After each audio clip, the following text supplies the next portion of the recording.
Hey lads, just before we start, I just wanted to let you know that unfortunately Jake fucked up and he recorded his audio through his webcam mic, not his actual mic, so his audio doesn't sound as good as it should, and I've tried my best to try and make the volumes match up and make it sound okay, but unfortunately it just isn't to the quality it would normally be. And I apologise for that, but here we go. Let's get into the podcast. Thanks, guys. Ladies and gentlemen, welcome back to the Random Wavelength Podcast. This is the podcast where you join myself and Jake, and we talk about pretty much anything and everything. It could be movies, it will be gaming, or it could be what we had for tea the night before.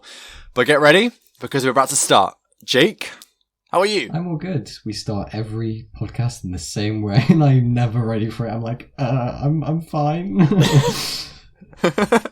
Yeah, because I liked, I like to know how my colleagues are feeling. Exactly.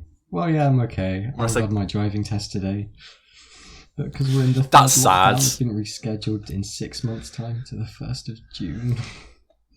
That is so sad. Because you were so close. Exactly. So close. It's also my 18th on Tuesday, so we're a great lockdown. Listeners. How are you anyway? Don't worry. More time to play games though, so. Yeah. That's right, you got to be doing the gaming. But yeah, I mean, I had my 18th birthday in lockdown too. Yes, I do remember, because you'd be like, I can't get my first drink till ages away. I know, it's terrible. I mean, I actually had COVID on my 18th, so... yeah, that is true, I do remember that. I had the plague on my birthday, so... Yeah, flex there. Wasn't great. The plague. Yeah. The plague, it was terrible. But yeah. Yeah, since we've been in lockdown, how have you been in terms of gaming? Finished many games? Oh, in terms of gaming, well, obviously Cyberpunk, and then I've been playing Demon's Souls. Oh my god. Demon's Souls, I finished it now. But I got really into it and for like a week, and I just sweat and grinded, and I managed to get through it. And I can proudly say I have completed a Souls game now. You have, yeah, and now you've gone straight onto Bloodborne. It's like yes, oh my god, I finished now. That's right, like I finished, sorry. Yeah, it's kind of mental, like I finished Demon's Souls and like instantly I was like, okay, I want to start Bloodborne. Like if I had it installed and I wasn't going to play it on stream, I would have probably just booted up Bloodborne and started playing it. Just wanted to jump. Like that's how I felt. Yeah, just wanted to jump into that one straight away. Hey, it makes sense, Demon's Souls being like the start. Like almost setting the ground for Souls games then. I mean, that's it, isn't it? It was the first Souls game, so it makes sense that this is the one that... It's quite nice that it's the one that gets me into it, but like, that feeling I've never felt in a game. Like, you won't understand until you've played Demon's Souls or Bloodborne or another game like this. But I finished a boss, and you finish it, and then you're instantly like, I'll go do another boss. And then like, you're doing the boss, and you're like, oh, I'll stop playing after I've done this one. And then you defeat that boss and you're like, oh, I'll do another one. And that cycle goes on. And that's why the last weekend I had, like, playing it, I played for like 6 to 8 hours on Saturday and same on Sunday. Jesus, yeah. I remember when you said when you were playing Cyberpunk, you couldn't play it for that long. But now with Demon's Souls, it's the complete opposite. I know, and it's crazy. Like, this is one thing I'm going to mention, because I'm writing a Demon's Souls video at the moment. The first video on the channel is going to be the Demon's Souls review. It's going to be great. I'm writing it obviously from my point of view, and it's going to be from like someone who's never played this game before, so it's going to be quite a different perspective, I think. Yeah. But I've been writing, and I've just been talking slightly about like how I never thought I'd enjoy a game like this, because I don't like challenging games. I'm not too into difficulty. I'm more about the story and the characters. So, like, I never thought I'd be into a game like this. Yeah, I can understand that. Boy, was I wrong. I guess it's almost like you're scared to go on a roller coaster, but afterwards you have the adrenaline. It's like, hell yeah, I want to do it again. It's the same with defeating the boss. It's like, God, this is going to be really difficult. Yeah. But when you do finally get it, you have that adrenaline. You're like, hell yeah, I want to do that again almost.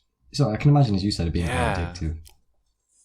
It is. It really is. I can't wait for you to play, hopefully, Demon's Souls eventually. So I especially remember you saying you're not so keen on like grinding games as well. But yeah. No, they're not. Yeah, for me, it doesn't do it. But there's something different about like Demon's Souls and Bloodborne so far that just keeps me addicted and keeps me captivated and hooked to it, and I love it. Like, as I was saying, like, I finished Demon's Souls and instantly I wanted to go into Bloodborne. Like, I don't feel that with games a lot of the time. Like, and usually I'm like, oh, I'll take a break from this franchise and I'll do a different thing. You know what I mean? Like, but I can see myself playing Bloodborne and being like, oh, I'll play Dark Souls 1, playing that. Oh, I'll play Dark Souls 2, playing that. I'll play Dark Souls 3, and then going on to Sekiro or Neo or like other types of these games. Yeah. I can just see myself doing that. You officially get forever. hooked on the genre now. There's no escaping. I know, and I want to replay Demon's Souls as well now on New Game Plus, which I'm going to do because I need to get the captured gameplay for it for the video. Yeah. Because I mean, back to what you're saying about the whole not wanting to play a similar game after. It's the same with me in Cyberpunk, because flex, but I actually platted Cyberpunk, got all the achievements. But now I'm like, I don't really want to touch a game like that again for a long time. Not a first-person shooter. RPGs are fine, but not something similar to that, because I'm kind of bored of it as such. But I guess as you said... I mean, you played it to death. I pretty much did. It only took 70 hours, though, to... I mean, that's a long time, but not as long as... It's not too bad. But, it would take me longer. Yeah. Because I probably want to do a different playthrough for each ending. That's true. I was just curious to see what the other endings were. And boy, was I glad I got the ending I got.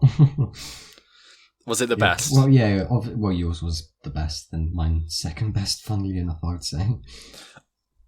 Alright, yeah. We won't talk about spoilers just because I don't want to tell people. But Cyberpunk anyway, I think now. Let it to rest for a while. I might talk to you about how you thought the Alta Caldo's ending was later off recording. Oh yeah, that's true. Yeah. Because I like to know your thoughts, but I don't want to put spoilers for Cyberpunk in this. Yeah, of course. Yeah. But yeah, so yeah, get ready for a Demon's Souls video. Hopefully, soon. I'm saying soon. I want to get it out by the end of January. That's my goal. I don't know if it'll happen though. No, end of January. We'll see. Yeah, a couple of weeks, I guess. Yeah, I want to get. Yeah, I reckon I could probably do it. I just realised we haven't even introduced anything. We just kind of went straight into it. Do we need to introduce stuff? I don't know. We should probably say well, I don't know if there are any new people, it could be important. This is the Random Wavelength Podcast. We kind of just talk about everything. There's not really much structure. Yeah. As you can tell, nice. There's no structure. Isn't that the whole part? Isn't the whole point in the intro though? Welcome to the Wavelength Podcast. I don't know, Jake. I just feel like we just kind of went. I don't know. I just felt like we kind of launched into it and kind of forgot to introduce everything. I don't know. It's still early. Yeah. We should probably talk about how the other day we started a Discord server. We did, yeah. So if anybody wants to join, that'll be in the description. Yeah, it's going to be a great place. It's just a place that we can make announcements a little bit easier, get audience participation. For the podcast, we've got a couple of questions here that we have, and we'd like to get some more, if anyone ever wants to ask any. Also, it's just a good place to chat. We've got a couple of rooms. We've got one just general chat, gaming, music, movies, and we just, it's a good time, really. So if you want to join, the link will be in the description. And yeah. Very nice. That's just a little plug. Also, I guess we introduced stuff then. Twitter is in the bio. Twitters. Which Ben. Yeah, I tweet 100 times a day. I create once every 100 days, so. Yeah, that's basically how it is. Yeah. But I don't know. I felt like it was really weird that we just kind of went into it. But maybe I'm wrong. Yeah, I was sure. Sure. So. What have you been gaming then? Well, after Cyberpunk, what did I do after Cyberpunk? I played Superhot. I played the first one and then the second one, and I platted the second one. And yeah, that's it. I really enjoy Superhot. They're good games. There's They are. I played the VR one. Yeah, that's I really want to play. Well, in fact, I have around yours, but yeah, it means buying a VR headset and that just to play Superhot. Expensive. Yeah, exactly. Yeah, I like. Yeah, Superhot. VR. The first game is well, there's no other game really like it. Time only moves when you move. It's a first-person shooter. Very mystery. But yeah, just very mysterious. Don't get much. And the second game's the same, I think. But however, I find it a lot more repetitive. There's no set levels. It's almost like endless mode. But there's... I don't know. It's you have one little level and that gets decided for the levels, if that makes sense. Mm-hmm. Yeah. So you're getting the same levels, basically. There's nothing there's 30 different ones, but that's a bit repetitive because you just end up getting the same ones after a while. It's not as good as the first game. That's fair enough. Yeah, I mean, it feels like a game that would get repetitive just because, like, you have this first game and it's like this whole new concept because that is so original. Yeah, it came out in 2013. It's hard to beat that. Yeah. It's hard to beat that in the sequel unless you do something completely out there. That's very true. I think the first game was originally going to be a VR game as well, but they didn't have the resources. Right. So then that's why they did the VR one. Well, I guess technically the one I played is the third game if you count the VR one's the second one. Yeah, that's true. Yeah, the VR, like, it's actually one of my favourite VR games. It's really cool. Yeah, there's a few. Yeah, that's definitely up there. What are the good VR games? It's really, really cool. Obviously, you have like Half-Life and that, but I haven't played that. There's the job simulator ones, isn't there? They're always good fun. They're cool. I'm not a big fan of them, I'm going to be honest. I know a lot of people do love them, and they just like kind of having a bit of fun in it, but I've tried Job Simulator, I've tried Vacation Simulator, and they just don't really do it for me. No, see, I think it's almost like an intro into VR, that sort of game. It's almost like the Astro Bot of VR, where it's like just kind of childish, just kind of fun, mess around, almost just learn all the stuff you can do in it. I quite enjoy them though, mainly because it's like, wow, I'm in VR. I can't believe this. Yeah. So maybe it's just the initial like amazement I felt, because obviously I don't have VR headset. I still haven't been able to play that often. So to maybe me, that's why I found it more interesting, because I didn't experience it. Maybe like, yeah, that makes sense. Like I liked Beat Saber is a lot of fun. Beat Saber, of course, yeah. Like such a fun game. It's kind of crazy. Like you're literally just hitting blocks, but it feels so satisfying and feels so gratifying as well. I love it. I love it so much. Like it could be a free mobile game or something, but yeah, in VR it does like so well. And they've even got like tracks from artists and that, don't they? They do, like Imagine Dragons, Green Day, Panic at the Disco. That makes sense if that's that sort of music, 'cause it's that sort of like beat, isn't it? It's really, I love it. And then more story ones. I played Iron Man VR. That's pretty good. Oh, yeah, I keep seeing that on your profile. Yeah. I'm going to be honest, like, it's weird because I've seen a lot of complaints and a lot of people have been like looking at it and being like, oh, it looks like shit. And yes, it does. But when you're actually playing it, it actually feels really good. The whole point of VR is the immersion, isn't it? Like, you're not going to have good graphics. Exactly. Well, Half-Life Alex, I guess, is pretty good for VR. Yeah, I mean, the PSVR is very outdated, like, graphically wise. It's like 720p. Yeah, of course. And it's like, and you can't get the full 360 VR as well. PSVR is not that good, but like the actual game, it does feel really cool. Yeah, it uses light tracking. It's horrible. I wonder what the other ones use, because I know there's the Oculus. Is it the Oculus Go or the Oculus Quest, which you don't even need a PC for? Quest, yeah, I think. And then the Quest 2, I think, is you can plug it into a PC to make it more powerful and get more games. I don't know. I don't know that much about headsets. Apart from that, they're expensive, and there's a lot of them now. So expensive. Yeah, I remember when it was just starting. So expensive. Yeah, I remember when it was just starting out, and then you had like the HTC Vive, wasn't it? Oh yeah, that was basically it, wasn't it? And on the Oculus was like the first one. Oh, I didn't realize Oculus was there quite early. Yeah, and then Facebook. Yeah, they were there for quite a while. Yeah, they did. And now it's like, did you know this is the whole thing that actually went down? So you know the Oculus Quest, when you buy games on it, it's like tied to your Facebook account. Yeah. If you delete your Facebook account, you lose all those games. That's so shitty, but it's so Facebook of them, isn't it? Like, of course they do that. So Facebook is so anti-consumer. Like, that was... Jesus Christ, it's just ridiculous, isn't it? If you can't give us your data, we can't give you the games, right? Exactly. That's what it seems to be. Yikes. Facebook is actually such a shitty company. Such a terrible company.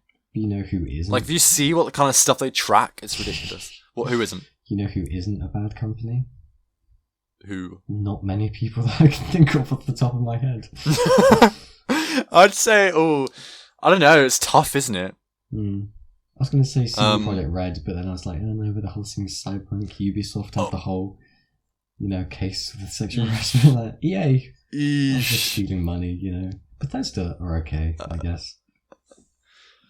They're not, though, are they? Like, you look at the Creation Club and milking Skyrim. No, thank you. There isn't many, is there? No. Yikes. I'd say Sony are pretty, like PlayStation at least, are pretty good. Because I've Naughty Dog. Yeah, Ben let me borrow The Last of Us 2 to start playing, and I was only thinking when I started loading up the game, and it said Sony Interactive Entertainment presents, like, you know it's going to be a good game when you see that. Oh, you do, don't you? I was just thinking that, yeah. Like, it's hard.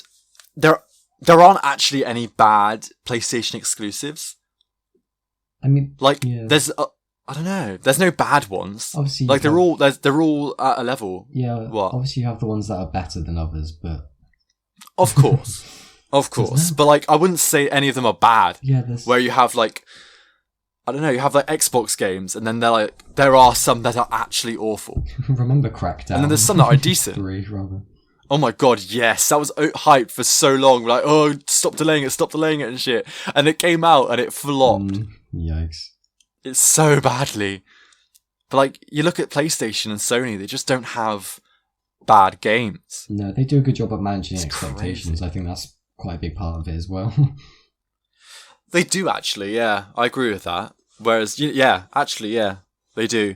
Whereas you have Microsoft and they're like, oh, it's going to be this huge game and, you know, it's going to be like incredible and most ambitious game, put $500 million into it, and then you get a PS3 looking Halo game. Yeah, literally. Oof, Halo Infinite. And you look at it and you're like, you spent $500 million on that. $500 million. Yeah, where's the other? It's the most. Yeah, like 490. That's the most amount of money. It's ridiculous. Most amount of money that's been put into a video game ever. $500 million, and they made Halo Infinite, and it looked shit. It was like an Xbox 360 game. Yeah, I just realised earlier you said it looked like a Halo game in the PS3. I know. Shut up. Move past that. Yeah. You may as well be. But yeah, it's just so weird. It's like it's all bells and whistles. And like, Crackdown 3 uses cloud computing to simulate the destruction of real-time buildings. I know. Free. That's so cool. You have to download the multiplayer separately. Wow. Okay. Yeah. Actually, to be fair, that's not bad. That'd be useful with a lot of Call of Duty games. To be fair, if you're really interested in the campaign or multiplayer, it saves like quite a bit of the 100 gigabyte payload. You can do that with Call of Duty. Can you? I didn't realise that. Yeah. It just goes to show how. Yeah, you can. Or own them. Yeah. Thank God, because like as soon as I finished the campaign of COD, I deleted the campaign because that was like 50 gig, and I was like, I'll play a bit of multiplayer and zombies, and I was like, oh my God, and then that was only 100 gig on its own, and now I have so much storage because I deleted like the zombies and I just left the multiplayer because that's all I play occasionally. But so much storage for Call of Duty, it's ridiculous. How much like spare storage do you get on the PS5? Right now? Yeah, well, because obviously they say it's obviously 1 terabyte storage, but when you get to it, it's normally only like 800 gigabytes or so. The PS5 isn't a terabyte. It's like 850 gig. It's not even a terabyte. Oh, Christ. Yeah, you get about 700 gig. That's not too bad, I guess. But then the PS5 games are a lot bigger, so if you can only have 3 games on there at a time. They're not really. Are they not? They're not really. Demon's Souls was 50 gig. What else? Mars Morales was like 40. Oh yeah. Cyberpunk was 100. Last of Us 2 is 100. COD was like 130. Christ. You know what I mean? They're all PS4 games. Spider-Man's about 100 gigabytes. We're like close to it, at least I remember. Yeah.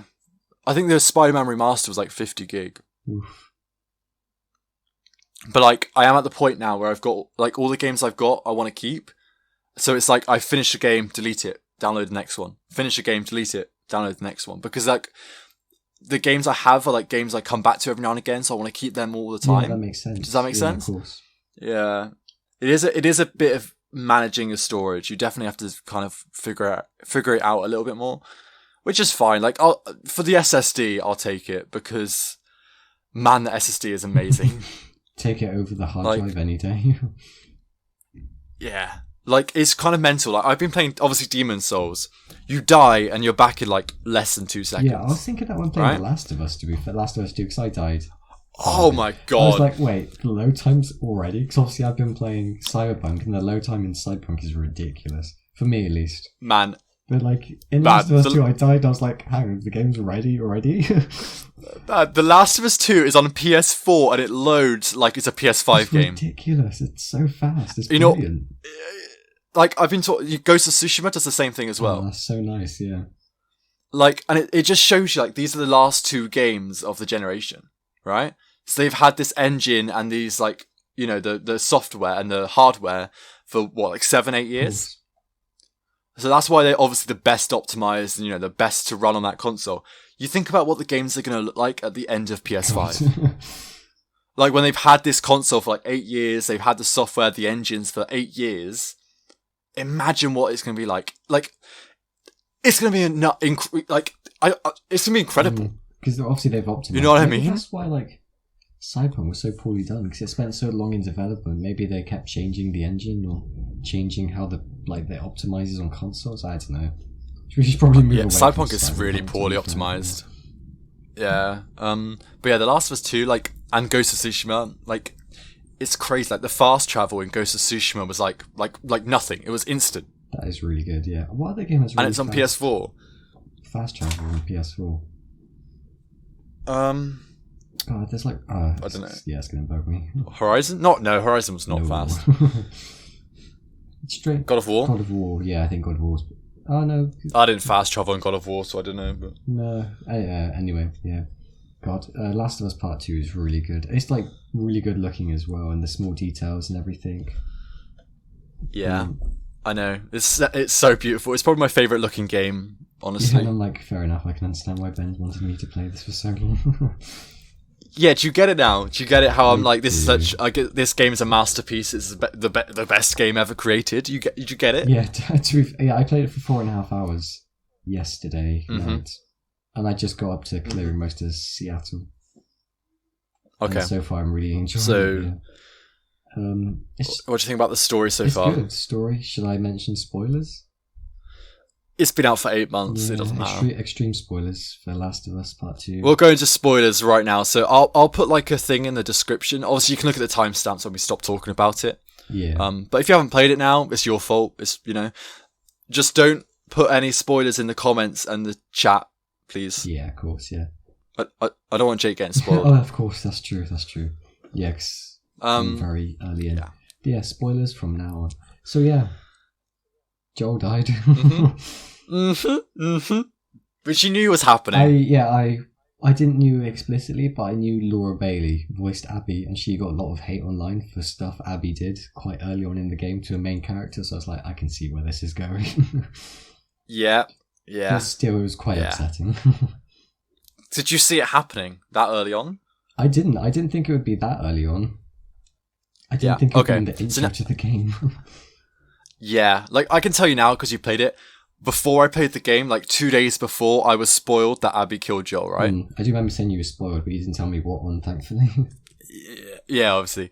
And I was pissed. I hate spoilers, and like that was like the Last of Us 2 is my most anticipated game of last year, of like ever. And so like I was so careful to avoid spoilers. As soon as I heard the leak was out, I like avoided social media. I didn't go anywhere near Last of Us. I was like, I'm not finding out these spoilers. Yeah. I literally did. I was like, I'm not finding. 2 days before it came out, I was watching a live stream. Someone was playing the first Last of Us. It was George, and I was like, oh, it was good. It was a good time. They were very strict on no spoilers. One cunt. He came in to the chat, and he was like, Abby kills Joel. And I read it, and because I just looked through the chat, I wasn't like looking for spoilers. I was just looking for the chat like anyone would. Yeah.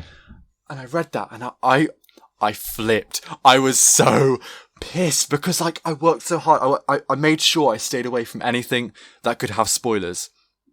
And like, just one comment slivered onto your hermit hole. I know. I'm bringing it up. It's bringing these memories back up now. So I was really annoyed that I went into that game knowing that was happening. Like I had my suspicions. Like I was like, they're going to do something big in this game, and I was like, I don't know. And I was like, the most obvious thing they could do is kill off Joel. Yeah, like that was obvious. We've almost seen his character, like the full extent of his character. Whereas Abby's, we still haven't. Not Abby's. Whereas Ellie's. Yeah, not Abby. Whilst we haven't seen Alex, obviously she can still grow up in that. Whereas Joel, he's kind of an old man. We've kind of seen his whole story. With Well, it's almost like to introduce fresh characters with Dina and that. Mm-hmm. Well, that's the thing. Like, I was annoyed, but I always thought it was going to happen like towards the end, because I was like, oh, it makes sense probably something towards the end of the game, but not at the start. Yeah, well, you almost relieved that at the start, so you didn't get spoiled like at the very, very end of the game, for example, like the big reveal. I don't know. I didn't really thought about it like that, but I guess so. Yeah. I'm not going to go. When we talk about Last of Us, like when you finished it, I'll talk about certain things a lot more, but I'm trying not to, because I don't want to, like, kind of nudge me in a give you clues for the later things, if you know what I mean. No idea at the moment. At the moment, we're just trying to find the Washington Liberal Front at the moment. The Wolves. The Wolves. I haven't heard the Wolves yet. That's right. Oh, the WLF. Oh, is that their nickname? I haven't come across. Yeah. I want to ask you one question, and I won't really react in like a yes or no, but what is your predictions for the game? I'm really, like, of what you think is going to happen. I'm just really curious. God, I literally have no idea. No idea? I feel like, because obviously at the moment we're trying to obviously get revenge, and Tommy is Joel's brother, I want to say. I think. Yeah. Of course. It's been so long and they haven't really forgotten that. It. Yeah. You should have replayed the first one before. Yeah, that's true, to be fair. But oh well. But when Abby was killing Joel, she's like, "Do you remember me?" or something. So I feel like there's something there, almost like something obviously at the hospital at the end of the first one. Maybe she was. I don't know. Wait, what if Abby's like Sophia? Was it Sophia or Sophie? Sarah? Joel's daughter? They kind of look the same. The blonde hair. I don't know. That's stupid. She definitely did. Jake, you do realise this game is set 25 years after that sequence? Yeah, how old is Abby anyway? She looks about 40. 40? How old is Abby, do you think? She's like the similar age to Ellie. Is she? She looks a lot older. Yeah. Okay, then. Well, I can't believe you thought she was Sarah. Yeah. Well, I mean, they both have blonde hair. That's about it. God. They don't. Okay, fine. I feel like it's going to be... That's embarrassing. There's going to be some big reveal or something. Okay. Yeah, she's Sarah. Yeah. Heard it here first, guys. Oh, wait. Jesus Christ. Sarah, not Abby. Why does she want to kill Joel? Yeah.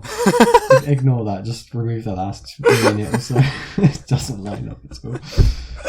God, this is what happens when I speak thinking about theory. But I feel like she's definitely gonna have some more significance than just because obviously she has a vendetta against Joel. To go as far as like tracking down and everything, there's got to be something there, right? I don't know. Yeah. Ellie didn't recognize her. Joel definitely didn't recognize her. Yeah, no idea. I literally have no idea what direction the game's going. Alright, that's interesting. That's the best way to be. I had some predictions to this point. Oh yeah. Should I ask you? I'm not going to say them because they might be correct. I don't know. I mean, you played the game, so you would know if they're correct. Yeah, I have. Exactly. Oh, yeah. Some were, some weren't. But yeah. Anyway, but actual the detail then. So do you want to talk about that? Yeah, sure. I mean, no spoilers from now on, so I guess timestamp this. We hope. Yeah, true. But yeah, the details in The Last of Us is ridiculous, especially because there's been a few like little puzzles involving rope and cables in there. God, they're so well done. You can like literally wind it around a pole and get it stuck in places, and obviously you have to reel it back. I know, right? It's like, and then there was a bit where you had to like plug in a cable, and then you rode under on the horse, and both the characters like ducked down to avoid it and everything. I know. I saw that. I noticed that, and I was like, oh my god, that game design. And then it's so well done. There was like a little bit of like water droplets, and I walked under them, and Ellie's hair got wet, and then like shook off and everything. She does, I know. God, sorry. The detail is ridiculous. It's really good. This is why I love this game. It's not just for the story. I love the story and I love the characters. It's also just the attention to detail in the world building and the mechanics and just the immersion to it. It's so good. And this is why I cannot wait to see Naughty Dog's first game on PS5. Can you imagine? What game do you think they'll do? Do you think they'll do a new IP? Or? Yeah. Yeah. I think they'll do a new IP. I think they'll do I'm not going to say anything else. But I think they'll do a new IP. Yeah, because, I mean, apart from, like, The Last of Us, Uncharted, what other Naughty Dog games do they have? Ratchet. Oh, that's Insomniac. Yeah. What am I on about? Crash Bandicoot? Oh, yeah, of course, yeah. Jack and Daxter? Yeah, but I was thinking of, like, they're not as big as, like, The Last of Us or Uncharted, sort of, like, big graphics sort of thing. They're more cartoony, aren't they? Yeah, I'm sure they'll do a new like narrative-based story game like the Uncharted and Last of Us, but a new IP, new setting, new story, and everything, which is gonna be sick. I wonder if it'd be like open world or linear, because when playing The Last of Us 2, linear, come on. I was quite looking forward to a linear game, but then it kind of opened up in the Seattle area and let you explore, and I thought that was quite nice. I quite liked that. That's the kind of thing I like. Like Uncharted 4 and Last of Us do that, and I think that's what Naughty Dog's kind of new game style is, like doing linear games, linear narrative games, which just have like smaller open worldy sections in bits, which I like. I like that a lot. Yeah, it's almost like it's good because you can decide how long you spend in the area. If you want to find everything, if you want to keep moving on. Obviously, I'm going to look through everything possible. Of course. But of course. Yeah, it's almost nice to break up the gameplay as well for having like action paced, and it's quite calming riding on Shimmer the horse. Yeah. Yes, it does the pacing very well, actually. He paces quite well. Because you have. Yeah, got it. Thank you. Yeah, because you have like obviously in The Last of Us, you have that big moment at the end of the opening, and then it kind of goes down. And it's more relaxing and makes you kind of think about that whole bit that just happened and everything like that. It's quite nice. I really like the whole Ellie's journal and that, like reading over and seeing her drawings and that. I really like that as well. Oh yeah, make sure every time you get to a new like game section to like go back to the journal, because like she writes stuff from like the gaps in between. Yeah.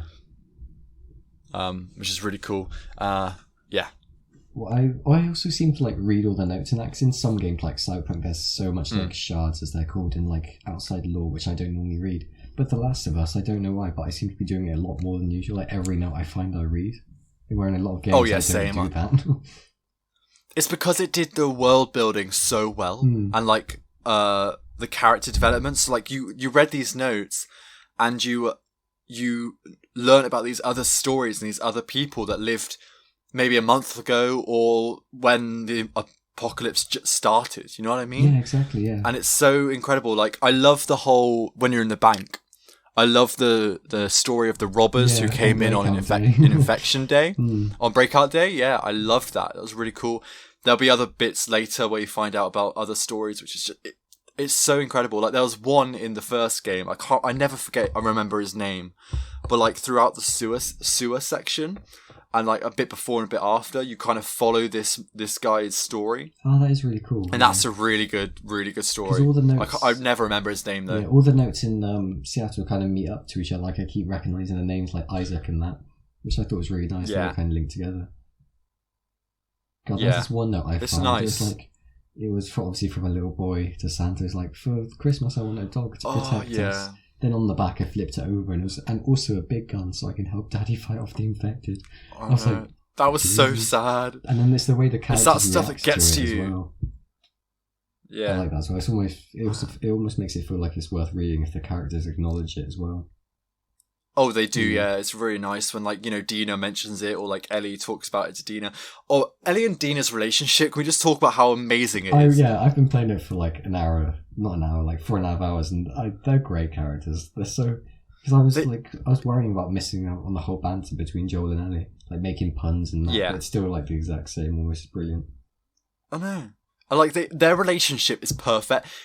It's so believable. It's amazing. Like, it's so weird, but like you can understand how their relationship works and how their brains like connect to each other. I love it. It's great, and that's the stuff I go crazy over in games and the characters and stuff.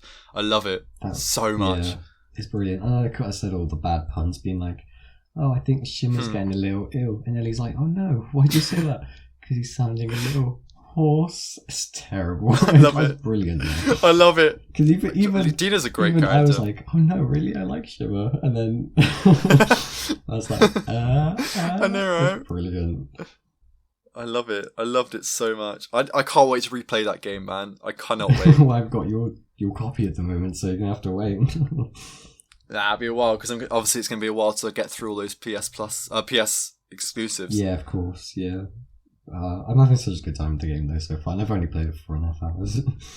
I'm so glad you're finding. I'm just so glad you're loving it. And even the details of the guitar as well is ridiculous. You can strum like individual strings on the on the using the touchpad. People have like recreated whole songs Literally. just for using That's that like, guitar. it's It's I thought mental. you just strum all the individual strings, and then I tried to do one at a time. I was like, my god, I can. This is ridiculous. Yeah, it's crazy. The detail. I wonder how long it took to like program and design that. Especially with the touchpad. I wonder if that was difficult to do.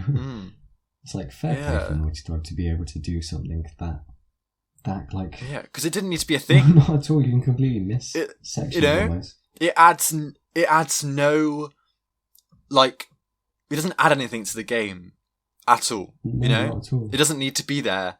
It's just there because it's a really cool feature, and it creates this meaning behind Ellie, and like, you know, having that connection just between her and Joel with the guitar. I love it. Yeah, exactly. It's brilliant. And then when I went to a music shop and then Ellie started playing the guitar, like Take On Me by Aha. Oh my god, like, that was sniff. I cried twice up to that point when Joel died, and then at that point. The song, yeah.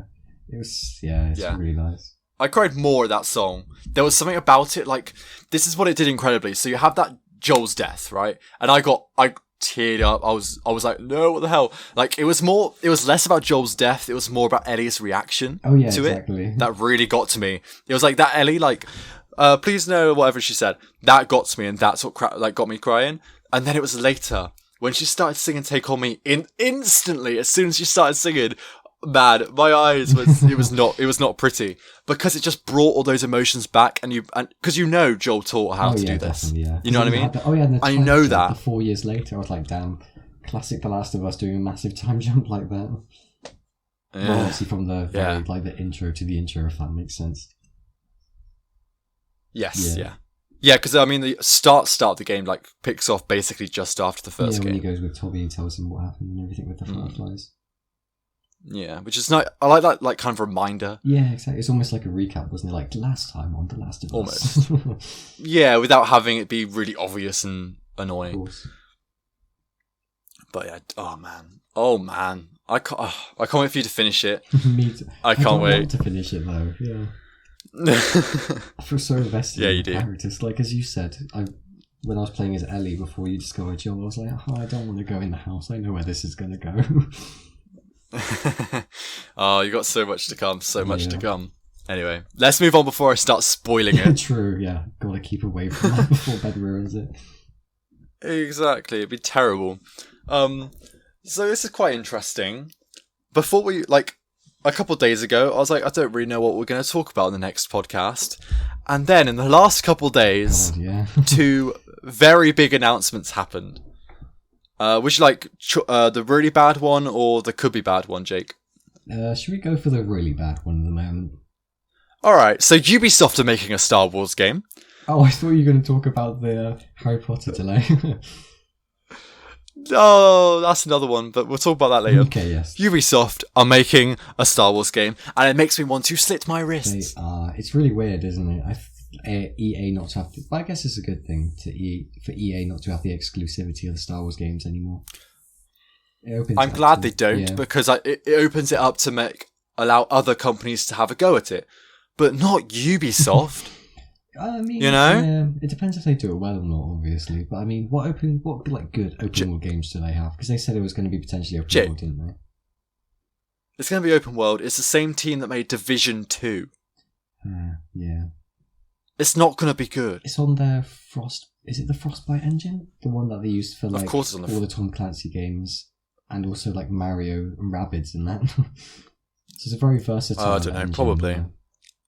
Frostbite, that's one that Battlefield and EA games are made off of. Oh, what's it called then? It's something along. Frost something. I don't really know. Hold on. But yeah, there's a chance. It could be very good. It won't, but there's a chance. And I hope it does, because I do like Star Wars a lot. And I do love a really good Star Wars game, like Jedi Fallen Order. Incredible. So good. For EA as well. So good for EA. True though. Yeah, I know, right? I know. But like, I don't know. Open world, like, what are you going to play as? Are you going to play as a Jedi, or are you going to play as like a smuggler? That's kind of my hope. I hope you play as a smuggler. That'd be pretty cool. Like going around the galaxy, you know, kind of like a Han Solo type, but not Han Solo, please.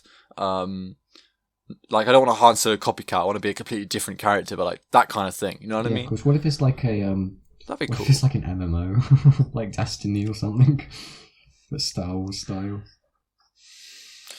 Revengers. Never, please don't do this to me. Because you really want a Star Wars game set in the Clone Wars era, don't you?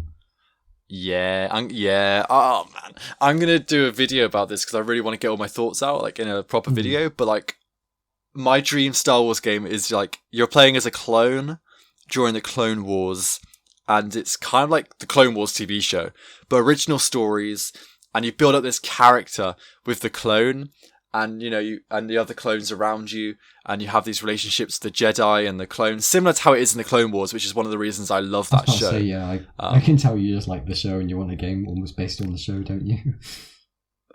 Yeah. Obviously said yeah. But I want it to be like a full narrative, linear game. And here's a big kicker. Go on. Towards the end of the game, Order 66 happens. Yeah. Right? So then you're this clone. You built these relationships up with the people around you, these Jedi, these other clones, and at the end, you are ordered to shoot your friends. Could you imagine? The whole story right there. I'm gonna write up like an actual story and like my gameplay and like the mechanics and how I want it to run, and I'm gonna make a whole video. Sounds like very Mass Effect almost, almost like linear story. But then you have to take a big decision. It'd be like, do you kill, like, I don't know, your friends or not? Yeah, it's gonna be sick. But also like this Ubisoft Star Wars game, I just don't want it. Please, thank you. You know, like Ubisoft can't make games, so you know. I'm hopefully optimistic about it. So I mean, look at them. Why? What's your feel? If they do it well, and they incorporate like everyone's, like if they listen to the fans, I think it'll be good almost. Like they won't. They will. Yeah, exactly. That's the problem, isn't it? Rather than just going for something easy, like they want to really delve into like just like certain area of the lore almost. Yeah. Yeah, I mean... What time period would you want a game set in? God, I don't really know. What about, like, God,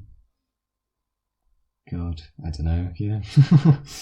Almost, like, really... I'd like this... Like, almost like the foundation of the Jedi, where they built all the Jedi scrolls and that. Yeah. Almost like before they had the think... lightsabers, which are, like, wired lightsabers. I'm not sure if you've seen, like, art of that. They used to have to carry, like, backpacks around and, like, powered lightsabers. Oh, that's cool. Yeah, like, proper old. That is cool. Style. I have two time periods I like this game to be set in. Yeah.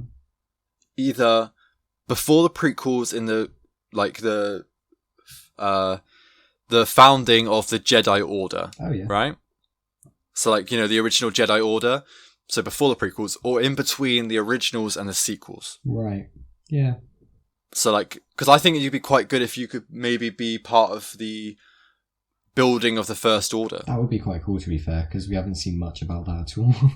It's just kind of jump not after, like, really. 30 years, yeah. Exactly. Like that'd be quite interesting, I think. Yeah, almost like the peace in the galaxy, and then slowly this new upcoming force, which is like, oh dear, we've been here before. This isn't going to go well. Yeah. As long as it doesn't have epic, you know, epic hit points and RPG elements that. Microtransactions and XP boosters and 101 personalized cosmetic items and over the top acting and terrible acting and atrocious acting and cringy writing. Oh my god! I mean, if it's the Ubisoft game, I'm gonna flip. Some like okay open world. They got the Far Cry series. There's a few good Far Cry games. They got This is the thing. All the good Ubisoft open world games were like from like 5 to 10 years ago. That's true.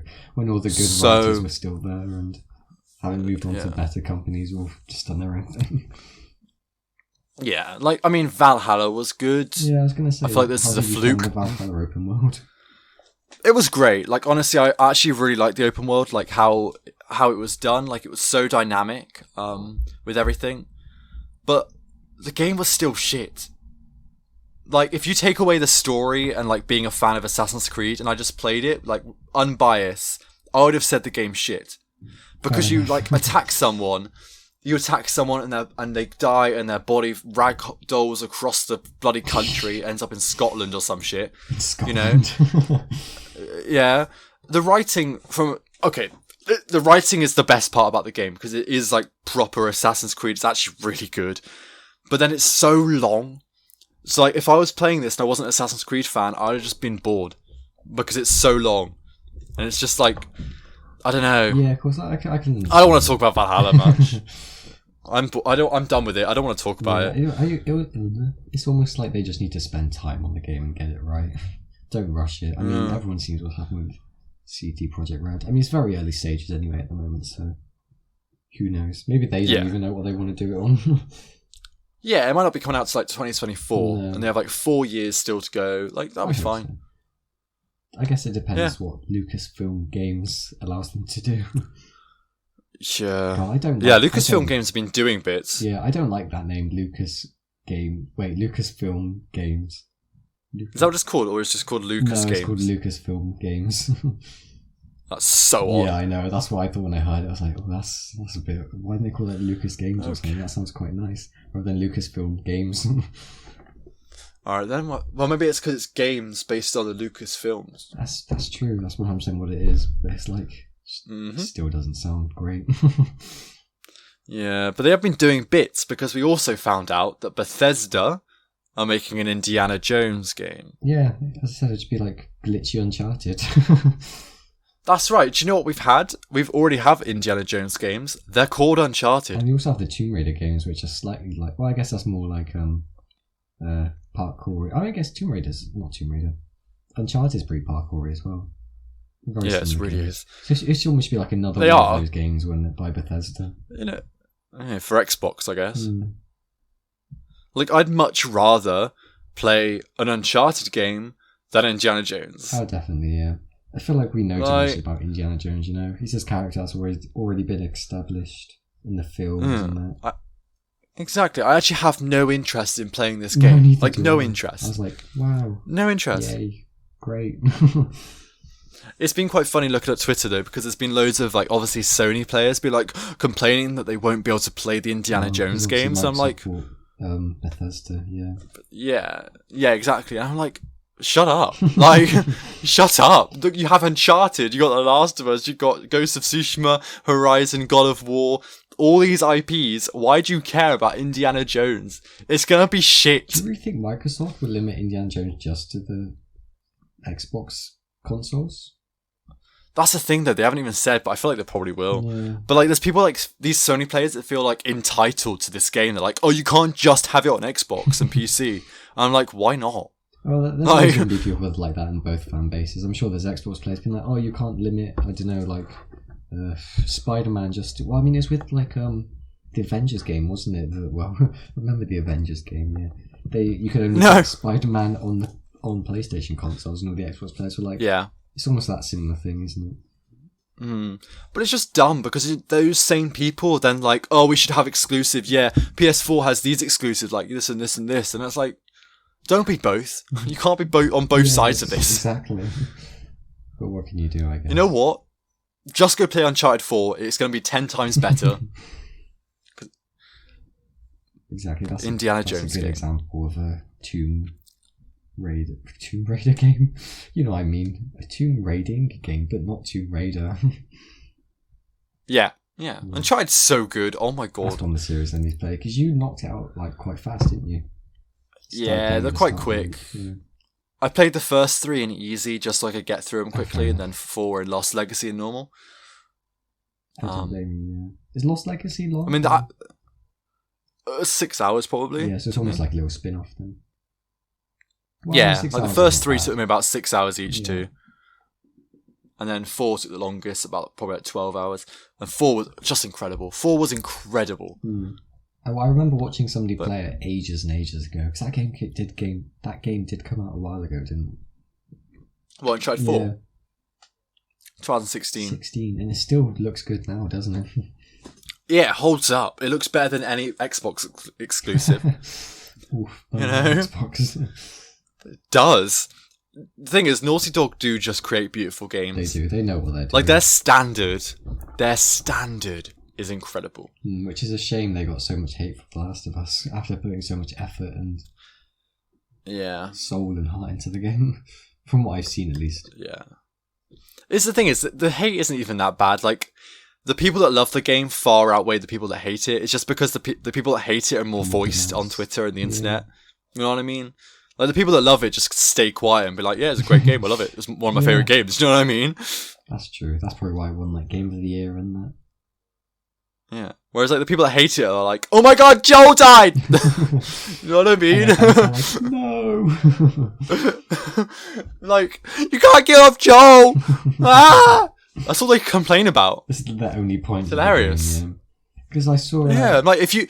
Oh my god. Yeah, because I recently saw a thing, as a fact, it was like this morning from Laura Bailey being like, she responds to the online hate, being like, yeah, I knew I was going to get hate, but I didn't realise it was to this extent. And it's a shame that people were not playing the game to understand Abby's story and that, which obviously I don't know what it is yet, so... Abby's side to it, so... Yeah, there's a lot of people that just stopped playing. Yeah. I mean, there always is going to be, like, isn't there? I mean, you do you, I guess. It's their loss. Yeah, I don't know. Kind of dumb. It's really dumb. So yeah, we've had quite a lot of big news then. With the I know, and Harry Potter, Hogwarts Ubisoft Legacy game, delayed? And then the Bethesda. Yeah. Yeah, Harry Potter game. Oh my that was god, the other one. Yeah. Hogwarts Legacy delayed. Fine. Yeah, take your time. Fine. I was a bit upset, because this is the game I'm, like, literally most anticipated for this year. Like, this and God of War 2. My most anticipated games this year. I swear, if God of War 2 doesn't come out this year now, I'm going to kill myself. It seems very unlikely to me that it's going to come out this year, but as you said, hopefully optimistic. It's going to come out. It's going to come out. I'm actually not fussed about I'm telling Star Wars Legacy. Whoops. Hogwarts Legacy. Hogwarts. Man, I can't wait. Like, I've been wanting a Harry Potter RPG for as long as I've known what an RPG is. You know? Like, it's literally like one of my dream games. Like, oh my god, I can't wait for it. But, like, I want it to be the perfect game. I want it to take its time. You know, don't do a Cyberpunk. You know, delay it until it's ready. Fine. Maybe that's one of the reasons they delayed, I think they saw the effect that I had on the whole game, and they were like, let's try to avoid that as big as possible. I can see that too, to be fair. And I think a lot more games are going to be delayed in the next week or two, couple of months. Yeah, maybe... After Cyberpunk. Maybe even it's like the investors, because obviously it's the investors that want to uphold the whole game release date, isn't it? So maybe the investors will be more lenient, being like, yeah, you do you, we'll just stand in the corner. Yeah, maybe. That might be it. Like, they're not too worried now about... If the developers think, oh, we need another 6 months, I feel like because of Cyberpunk and the fail it had, like, you know, like you said, investors will think, fine. Whereas before, maybe they've been like, no, you don't have that. You know what I mean? It's almost like now they have. So maybe it's not a bad thing. Yeah, who knows? Well, I mean, a game being delayed to me is never a bad thing. If anything, it's just more time to make it good. Yeah, but I want to set this trend, please, and I'm going to put this out here now because this is my trend that I'd like to start. Ben trend. Can a game, please, only reveal your release date when you are 100% certain it will release on that day? Thank you. That's all. The end. Ben trend over. That's it. That's all you have to do. Like, don't give a release. Don't even give a release window. Like, just because people get disappointed. I got disappointed. People think, oh, it's only like, 8 months away from this game. All right, great. I can't wait for it. Now you've said 2022. That could be like November 2022.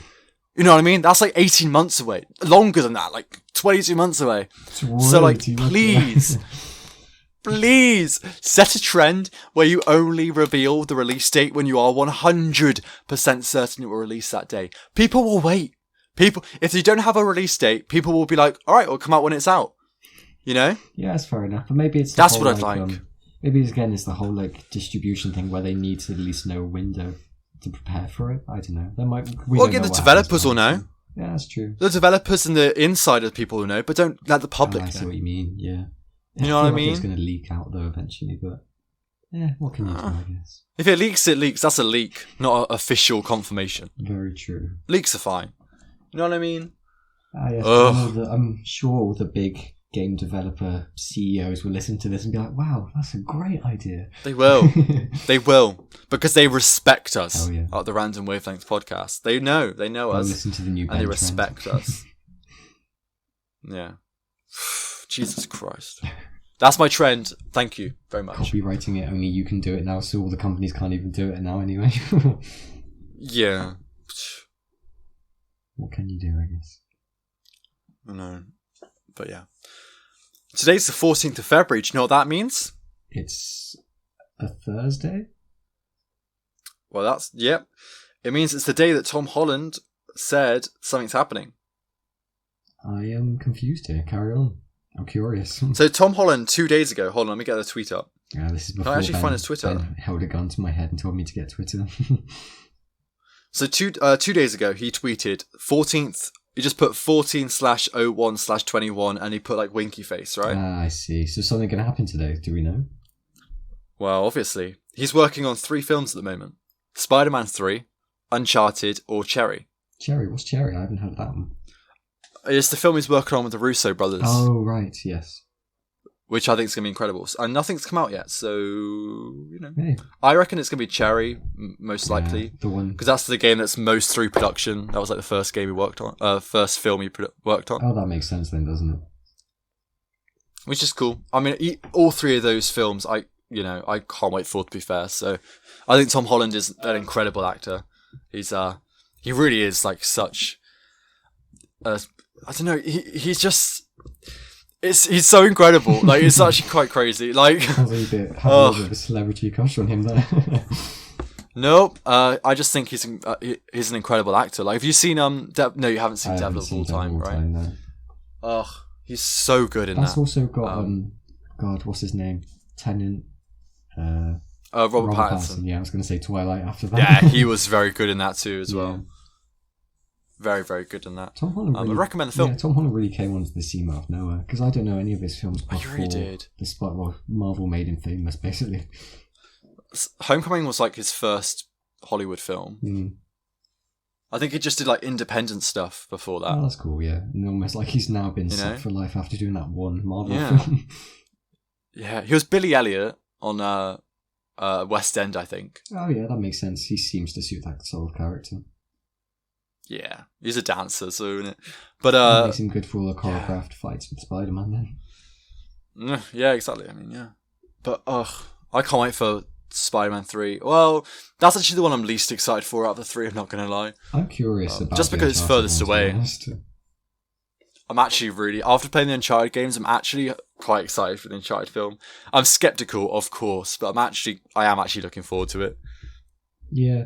I mean, we need a really good game to film adaptation, not just something that's like mediocre, like Detective Pikachu or the Tomb Raider film. Sonic, yeah. I mean, Sonic was like quite big in the media because obviously of the whole redesign and everything. But we need like a big like blockbuster film that gets like 10 out of 10, really good almost. Well, this is interesting actually, because recently, like, PlayStation have gone on record and stuff and said, like, they've got an Uncharted film and the Last of Us TV show. Yeah. Oh yeah, I do remember about Last of Us TV show. Yeah. That'd be interesting. And they recently said that's only the beginning. Maybe they are getting into it. It makes sense for Sony to get into films. Obviously, I mean, Sony do films. Yeah. Oh, I mean, like video games. So I bring their video games. I know. So if anything, they're the perfect people to do it. Yeah, like, it's gonna be interesting. Like, what? So okay, then, out of all the PlayStation exclusives, what would you want to see into a film or TV show the most? Curious. Ooh, let me think. Spider-Man. No. God, I think I might have to say just God of War, because I like God of War the most. Yeah. Almost like God of War, but I'd agree. Yeah, God of War, but from like a mortal's view almost. Where he's like this mortal living in the world and like there's just Kratos killing all the gods and they're like, oh dear, lots of bad stuff's happening. Imagine like God of War but in like a Game of Thrones style of like big cinematics. So. Okay. Yeah. I was thinking how great would a God of War TV show be, because it would be too long for a film. Yeah, I was thinking of a TV show. Where it's created one shot like 1917. Because the game's in one shot, isn't it, as well? Exactly. And you just convert it into a bloody TV show, because I feel like God of War is just such an incredible story and narrative. And like, it's such a shame when you have a story like that, you have a story like The Last of Us, where people that don't play video games will never experience that story. Yeah, exactly. Or the best case scenario is that people see the story and then want to play the video game and bring more attention to the game. Exactly. If anything, it's only a win for Sony. Exactly. So why don't just make a TV show in the style of God of War where it's all one shot? You can make alterations if you need between to. episodes and that as well, I'm sure. Yeah. I think that'd be so cool. Like, it'd be really awesome. And hey, even if it's bad, at least they can say, hey, we did this entire TV show in one shot. That's pretty impressive. Yeah. Anyway. That's incredible for editing and stuff like that. I love it. I bet that'd be quite difficult to do, but I mean, yeah, 1970 something. No, what's that film called again? Yeah. 1917. 1917. See, I'm getting confused with the Wonder Woman one now. Too many dates in the films. God, I've seen lots of people watching that recently and just saying how shit it is. I saw it. I'm never watching it. No. Legally or illegally. I'm never actually watching it. I've decided. I'm never watching Birds of Prey and I'm never watching Wonder Woman 1984. Yeah, and poor DC. They're good here and there, but the majority of it's just not it. Yeah. You know what? I'll be happy if I never watch a DCEU film again. You know? That's true. Actually never again. I want a Batman film, but in the style of the Joker, almost like the same universe. Right, yeah. I can't wait for the Batman, though. Yeah, with Robert Pattinson, yeah. We'll see how it looks like it's going to be incredible. I can see Robert Pattinson being the best Batman ever. Because everyone was really Robert Pattinson, really? But who knows? Oh man, never was like that. I actually thought, I saw the photos and I saw the trailer and I was like, that is a perfect casting. He is going to be so good in Batman. I feel like those people that thought he wasn't going to be a good Batman are people who only ever saw him in Twilight. That's true. You know what I mean? Yeah, who have their sole opinion based on his Twilight performance. Yeah, you still see him as Cedric Diggory from Harry Potter and Edward Cullen from Twilight. That's it. They haven't seen him in other stuff, but he is such an incredible actor. Oh my god, he's gonna be incredible. Yeah. Wow, I did not realize that. That was his first role, and then that got him basically into Twilight. Wow, he looks different. Well, he's younger. That's true. What a glow up, I would say. Did you not notice that? No, I never noticed that before. Then again, I haven't seen Twilight. My earliest film, apart from Harry Potter, I guess, would seen him would have been Tenet. So it's quite a big jump between Harry Potter, him, and Tenet, him. Maybe that's why I just never made the connection. You know he's British, right? Yeah, I know he's British. Yeah, British. Oh, okay. British. Yeah. Yeah. Wow. Wow! I can't believe you've seen Harry Potter, right? I have. I've seen all of them multiple times when they're on TV, more than once? every other week. Have you get a picture of Cedric Diggory now? You will not unsee it. Okay, hang on. You can hear me typing. How have you not noticed that? That's mental. I know what he looks like, though. That's the thing. I've just never... Because obviously the first thing I've seen of him would have been Harry Potter. No, I haven't seen any of the Twilight films. Yeah. And then obviously Tenet. Oh, you should watch the Twilight films. That'd be hilarious. I'll blind react to the Twilight film. Oh, we totally should. That would be so funny. Right, have you got a picture yet? I have. It is Robert Pattinson. Well done. Yeah. God. Funny that. He does look really young here.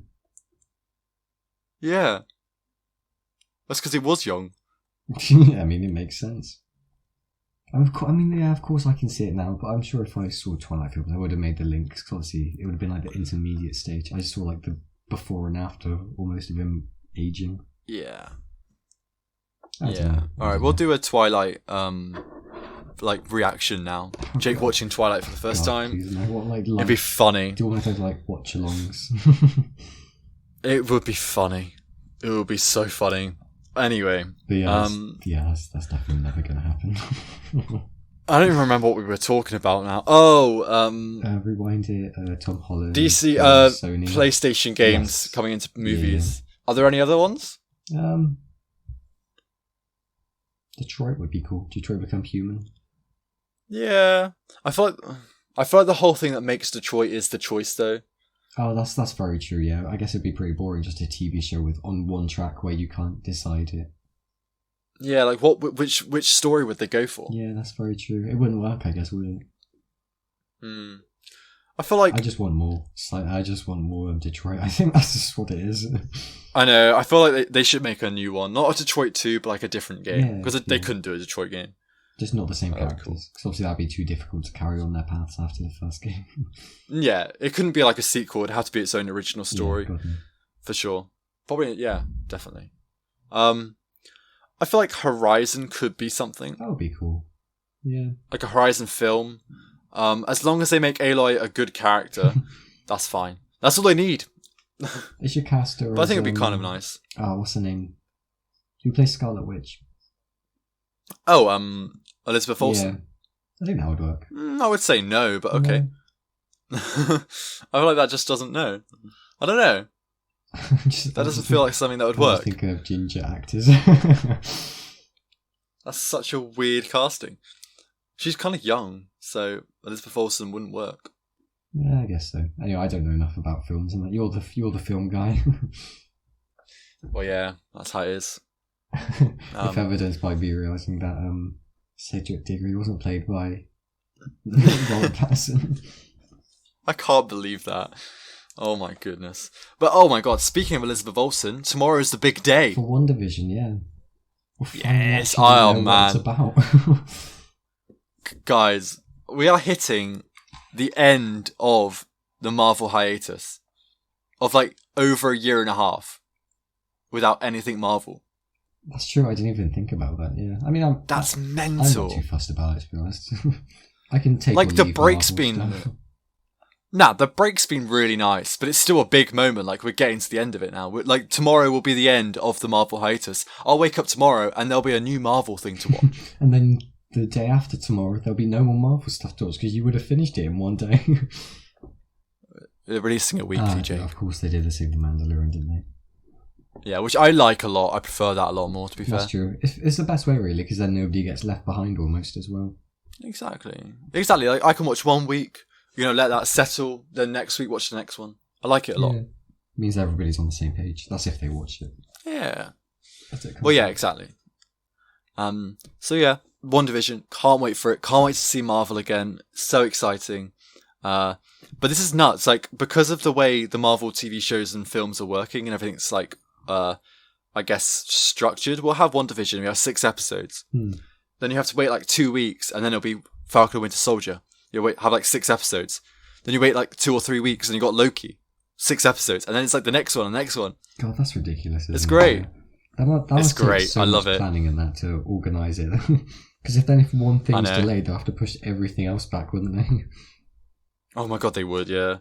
Hopefully no more delays. Like, if they can't delay Black Widow again, if it has to be delayed, they're gonna have to just release it on Disney Plus. That's what I was thinking, because you have that Disney Plus thing almost, isn't it, where you can watch brand new films on the app as long as you have the extra subscription, which I thought was kind of shitty, but I guess it makes sense, doesn't it? It's a lot of money. Yeah.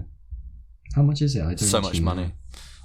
I think it was like 20 quid to watch Milan. Oof, that's expensive. Yeah, which is a lot. I'd probably pay that for Black Widow, to be fair, because I've wanted to watch this film since it was meant to release in May. But you can't go to the cinemas at the moment, so I guess. No. What are you going to do? Oh man. But yeah, hopefully they just release it on Disney Plus, because we've been waiting for so long now. It has. The fans have been so long. It might mess up the whole. Well, no, it's a prequel, isn't it? So it doesn't affect the whole overarching Marvel story, I guess. Yeah. So it doesn't matter if they release it later or sooner. Yeah, that's the thing. It could release whenever, to be fair. But I'm looking forward to it, personally. I don't blame you. But yeah. I said I'm not a big Marvel fan. I can take it or leave the films. They're good. They're good to watch. Yeah. But it's not like I'm not like a diehard fan. If I miss like one film, like, I've got to watch it now, sort of thing. That's mental. I couldn't imagine being like that. What the hell? That's so weird. It's just unnatural. It's like, how's that even possible? I don't understand it. Like, I don't understand how you don't like it. Like, or don't like really get invested into the story. Here's me like planning out like my predictions for the future and like looking back and looking at the foreshadowing and how things were written and getting all the order right and things like that. Man, You're just like, yeah, good films every now and again. There's me like, who's that guy with the shield again? I've forgotten his name. Fucking hell. It was like, wait, what? I don't understand. Yeah. And I can't even remember a thing about any of the that's almost like Captain Marvel, about Captain America films. I remember there was... You don't remember anything about Winter Soldier? Winter Soldier, yeah. That's the one with Bucky, isn't it? They all have Bucky. That's true. See what I mean? I'm not the biggest Marvel fan. Half the time I have no idea what I'm talking about. That's so weird. Oh my god. Oh well, you know what? We'll move on swiftly because I can't handle this anymore. Before I say something and it just, embarrasses myself with my lack of Marvel knowledge. Jesus Christ. Do you know who was trending on Twitter the other day? Or today? Or yesterday? I mean, Trump? I mean, who? Belle Delphine? Oh, no, this can't be good news. Looking at the most recent tweet. I have to get Twitter. I don't have Twitter up. This is why she was trending, and it's created a lot of memes, and I'm really enjoying the memes. When anything big happens, the memes is always the best part of it, even if it's bad. I don't know what happened there. Because I just want to ask, like, do you think that kind of thing should be allowed on Twitter? If you mark it not safe for work and... Oh, it's not though. Is it not marked? Well, then no. As long as it's marked, I guess. Actually uncomfortable. Yeah. Are you getting up Twitter? What's happening? I've already got it up. So what happened then? Enlighten me. Even if I'm hesitant to ask. Have you seen the tweet? No, I haven't. Oh, do you want me to get Twitter up? I'd say, yeah, I thought you were, but okay. Yeah, I'd say get it up so you have to see. Yeah. Yeah, I was. I was just waiting. I was stalling. Yeah, I was waiting for you to get it up. We could have ended up just waiting. So have you got Twitter up? Yeah, it's like, oh, should I get Twitter up? Man, I don't want to know my set this. Oh, you're not following her? You should be following her. No. We're all following her. It's funny. Ugh. That's so cringe. Okay, I'm just going to generally search this. Oh my god, I can't even watch it. It's so cringe. Sees Belle Delphine trending. Oh cool, there might be something funny meme. My eyes, and then this is burning. They're the memes. Good. I'm loving it. Belle Delphine trending on Twitter. Me having a good day. Getting absolutely... Oh no. Are you just looking at the memes now? I think I found what you're talking about. It's a pinned tweet. Oh, I'm just looking at the memes, yeah. Oh, look on her actual Twitter and look at the pinned tweet. Oh boy. I don't like where this is going. Let me know when you've seen it.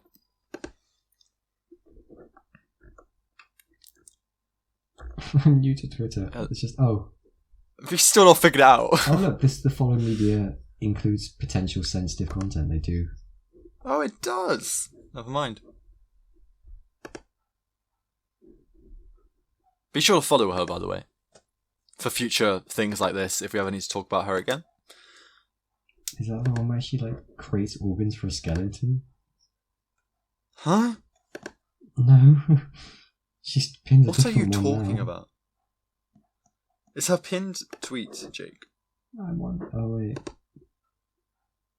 Do you want me to send you the link? This is struggling. No, I was on a fan account. Oh, no. I swear, guys, we'll get to this. Is it the perfect first date thing? Yeah. Oh god. Make you feel uncomfortable, Yes. right? Yeah? I don't understand why that's on Twitter. Could it go away? That's a place I don't even know. I don't know. It's actually I don't understand what the Twitter rules are for things like that, because that's it's not just not safe for work stuff, but it's it's more than that, because it is playing on the vulnerable kind of fantasy and the rape fantasy thing, which is obviously very uncomfortable to a lot of people, as it should be. And not everyone wants to see that. You know what I mean? Yeah. Oh boy. How is that on Twitter? Man, Twitter's always been rough with the rules, haven't they? Banning people over nothing and then not banning people over everything. I know. Maybe I don't know. There's something about it. Man, I've been where on I'm just Twitter like, for oh a day my and I God. already regret it. Yeah, make sure you follow her. She made like, her Twitter is so cringy. But here's the thing: do you find her attractive? No. Yeah, nor do I. Like, it's something because she's like that playing on like kind of like child, not really, but like that kind of thing. I'm just, how do you find that attractive, right? Yeah, it's not good. I don't get It's it. not good. No, it's not good. It's not good. It just makes me uncomfortable. Like, she just looks has her pink hair. She looks ridiculous, and she's got like the stupid like filters and makeup, and I don't know. God. I don't know how people find her that attractive. But anyway, And like what she does. Yeah. But Hey, anyway, we have questions from fans. Wow. Yeah, let's move on to them then. Let's move Jake, do you on. want to read the first one out? Sure. Okay, so this is a question from me asking why I'm the fake gamer, and Ben asking why he looks like those Easter Island eggs from an Oilers Wait, fan. who's that It's from Luke, yeah. The Oilers from Luke, fan. man. Oh, he's changed his name to Luke. the Oilers man. Shout out to him. He's on our Discord. If you want to ask any questions, join our Discord in the description.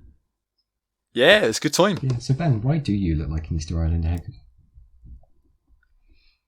Listen, guys, this is a big story. So, once upon a time, shit, I haven't thought of a story. I was about to say, have you prepared a whole script or anything? Nope, I'm just gonna improvise. Okay, go on. I'm not improvising, guys. This is an actual real story. Once upon a time, I was on holiday with my family. I was 7 months old. We went to the South Pacific. We went to Easter Island. It was amazing. I saw all the things. There was bunnies. I was going to say, I was going to make eggs, like an Easter egg island joke. and chocolate. And there was these huge heads, and I loved them. And I always climbed them. And one day, I went around and I was exploring. Bear in mind, I was 7 months old. I was exploring, and I went and I found a secret door, and I went inside it, inside the head, and I realised I was inside this huge old giant, and these giants used to live millennia ago. I'm talking millennia, like 200 years or something. A millennia's 1,000 years, isn't it? Centuries. There's 200 years or something. Okay, and then 1/2 of a millennium. And then the guy talked to me. He was like, "Hey Ben, my name's Greg, and your head's a bit round. Wanna be cool like us?" and I was like, yeah. And then he was like, Alright. Just wait a millennia or something. then 2 years later, suddenly, I woke up and my head was hurting so much. It was really squashed and it was like tiny and like a pea. I looked in the mirror and I was like, right? Then suddenly, yeah, sorry everyone. This is important. Suddenly, I touched my face. I stretched it out. And then I looked really cool. And I heard, There you go, bro. Now you look like us. You cool ass guy. Yeah. Nice save. See you, bro.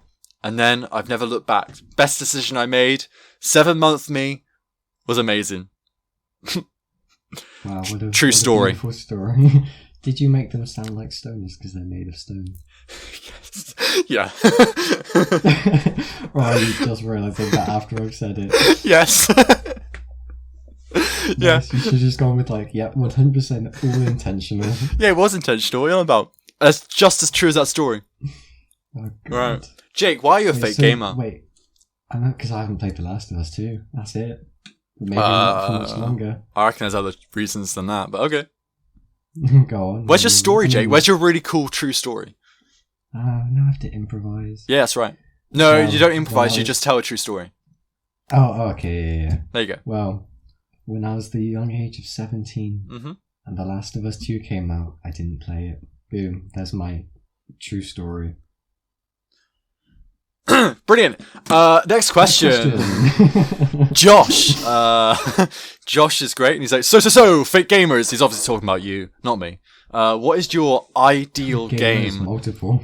It's because we haven't both played or finished Red Dead. Hold on, can I edit messages? No, I can't. That's really sad. So, fake gamer, talking about you. What is your ideal game that isn't part of an already existing franchise? Enjoy being a enjoy being a fake gamer, Jake. My ideal game that's not existing to a franchise is Assassin's Creed Modern Day. Yeah. I wasn't expecting that, to be fair. What's yours? I mean, that's part of a franchise, isn't it? I'm joking, Jake. I'm literally joking. Jesus Christ. Cool. I was about to say, yeah, it's because you said, I think I was surprised, Jake, on this one. I was like, yeah, fair enough. I am surprised. I wouldn't expect you to like a modern day Assassin's Creed game. It completely breaks the whole point. Jake, what is yours ideal game? Because Okay. So, it's a space RPG. Oh, of course, it's Starfield. No, it's No Man's Sky. No, I'm kidding. But there's that's part of a franchise. There's this game called Space Engineer or Astronaut Engineer, something engineer. Yeah. Basically, you can build your own ships and everything. You can build your own ships. You can build your own like satellites and space stations in space. Almost a game like that, but also with RPG elements. I feel like that's asking too much. It's like a survival RPG. Jake, this is your dream game. You can ask for as much as you want. Mine's got so much to it. True. It's almost a bit like that. Imagine Kerbal. Do you know what Kerbal Space Program is? Yes. Yeah, cool. It's like Kerbal Space Program crossed with like, I don't know. But like each planet has its own like condensed cities. I don't know, just lots of exploring, but including space, and be able to set up like your own bases that orbit certain planets, but you have to like launch them. I don't know. I like space, so. It's Starfield. Jake, you just want Starfield. Maybe that's what it is. Maybe it sounds a bit like Outer Worlds as well, I guess. Yeah, have you played that? But almost mixed in with the survival element, building your own rockets and stuff. I haven't. No, I've been meaning to though. It looks because that was obviously when Fallout 76 came out. Everyone was like, play Outer Worlds instead. It's like a Bethesda game but better. I mean, it was same guys make Fallout New Vegas. Yeah, which is considered the best Fallout game. Everyone loves Fallout New Vegas. In fact, it's in majority of people's top 3. Well, yeah, it's crazy. After you've answered yours properly. I was going to say, I haven't finished yet, Jake. Jesus Christ. So. yeah, I was like, a segue, but too soon. Me being my history nerd self, one of the reasons I love Assassin's Creed, right? I want an open world game set in the medieval times, right? Kingdom Come Deliverance. Listen. Medieval England, because it's awesome. About maybe 1066, like Battle of Hastings. But yeah, medieval England. I want this grounded, realistic game where it's completely realistic. There's no magic and going crazy dragons and things like that. But you play as this soldier. And maybe like in the army, whatever you call it, and maybe you fight for in the army. You know what I mean, right? You're in this medieval army. Yeah. Yeah, and you work your way up in the ranks maybe and things like that, and you have that kind of storyline, right? But you kind of have a family storyline as well. So you have this family kind of honor maybe, and there's something to do with that. But I want to have, in this grounded, realistic game where there's like, the combat is realistic, there's not enemies flying about and landing in Scotland, that kind of thing. But I also want there to be potential hints of like English legends. I'm talking like King Arthur and Merlin, Robin Hood, like the dragons. Goliath, that sort of stuff. Yeah, David and Goliath, like hints of these legends where it might be like, are they real or are they not? And maybe you kind of have to investigate into them, like because of your family or something. And you kind of figure out if they are real or not. I don't really know if they are real or not in this. I don't know if I want to know. This is kind of something that I want the game to kind of make me understand. And I think it'd be cool if you end the game not knowing if they were real or not. You know what I mean? Yeah, or cool. Yeah. You could maybe meet a character who's not Robin Hood, but he does a similar thing to Robin Hood. Like, he he's from the Forest of Sherwood. He has his crew. He's an archer, yeah. Yeah, he's not actually Robin Hood, but like, and he doesn't really do what Robin Hood does, but you can understand how that legend came about. Maybe like a few people kind of refused to pay their taxes and Robin Hood was like, oh yeah, do that. Or it doesn't actually steal from him. He doesn't actually do all the things he did, but you can see how this legend happened over time. Like that kind of thing. But then like maybe you look at David and the Goliath and you think like, how it's not actually a Goliath. It just could be like a big guy. And you see how... Just a 7-foot bodybuilder, yeah. Yeah, and you just see how that could have translated over the years. But then it could be also this thing where it's like, oh, actually, was it real? You know what I mean? That's what I want. Like that. Yeah. That's what I want. And I want this game to be focused on narrative and characters and immersion. Like, I'm talking like, you have these beautiful, open English countrysides that are just like stunning to look at. This is like my dream, so... And then, like, I'm talking like Red Dead 2 stunning, right? But then you like look around. I just keep raising out nodding, but nobody can see me. I do that all the time, don't worry. That sounds good, yeah. And then, sorry, Karen. You go through the forest and like it's starting to get a little bit, dark and things like that. And maybe there's a little girl with a red cloak and she's being chased by a few wolves. I don't know. This is just a random event. It's not real. You know what I mean? Like this hints at these old legends and stories and fables where it's like, and a lot of them maybe just happen randomly, they're not actually, but in the story, like, maybe you're going through a big field and you see on the other side of the field, there's a battle going on and maybe you might want to join it or you might just stay back and not really worry about it. You know what I mean? Sounds like the fantasy or the the fable elements are almost like big Easter eggs. It'd be awesome. But then you go back and you go to like busy cities where they're full of life. There's vendors. There's a whole class system. You have the monarch and that kind of thing. This is my dream game, and it's going to be a thing. I can't wait. You have to create it yourself. I can't wait for it to be a thing. But it has to be realistic, it has to be grounded, it has to have, really good combat, but then have these hints of like fables and legends and fantasy stuff, but it's not in your face. You never have to... No, it's like on the back, it's on the down low. Yeah, it's never magic, like you're never like, using spells and things like that. It's just like these stories and legends. That's what I want. That's my dream game. I can't wait to play it. It's going to come out in 2030. 2030, fair enough. So, before we start recording this podcast, we were talking about the questions a little bit, and I remember you said that you knew exactly what your ideal game was. Yeah. And that over the years you've slowly built onto it. I really have. Like, I always knew I want like a really good medieval game, but like, I think I played The Witcher 3, and that gave me the idea of having like fables and like the stories and legends because of that like sequence in the DLC where you go to that fable world. Oh, I'd like that, yeah. That was a really cool section. Like, that gave me the idea for that, and I've just had, like... I was thinking Kingdom Come Deliverance, and I tried that. I know it's very similar. I tried it, I just couldn't get into it. There was something about it just wasn't gripping. But, like, I need to give it another go. It does seem like a very boring and straightforward and not that exciting RPG, to be honest. It can be. Detailed on that, sure, but I'm sure it's very plain and not that... I want to try it again, because I've only played, like, the first 3 hours, but, yeah. Yeah, fair enough. Yeah. Yeah. So that's my dream game. Jake, do you want to read the next question? Thank you, Josh, by the way, for that. That's a good, really good question. Now this next one's from JuiceSauce, who doesn't give us his real name, which is fair enough. Pretty standard one, he says. Top 3 games and top 3 films ever. We'll do top 3 games, and I'll do top 3 games, then films, and then films. Good idea. So no surprise here. My favourite game of all time is The Last of Us 2. Yeah, he predicted that. Controversial, I know, but there's something about that game where it is a masterpiece. Okay, it's a masterpiece.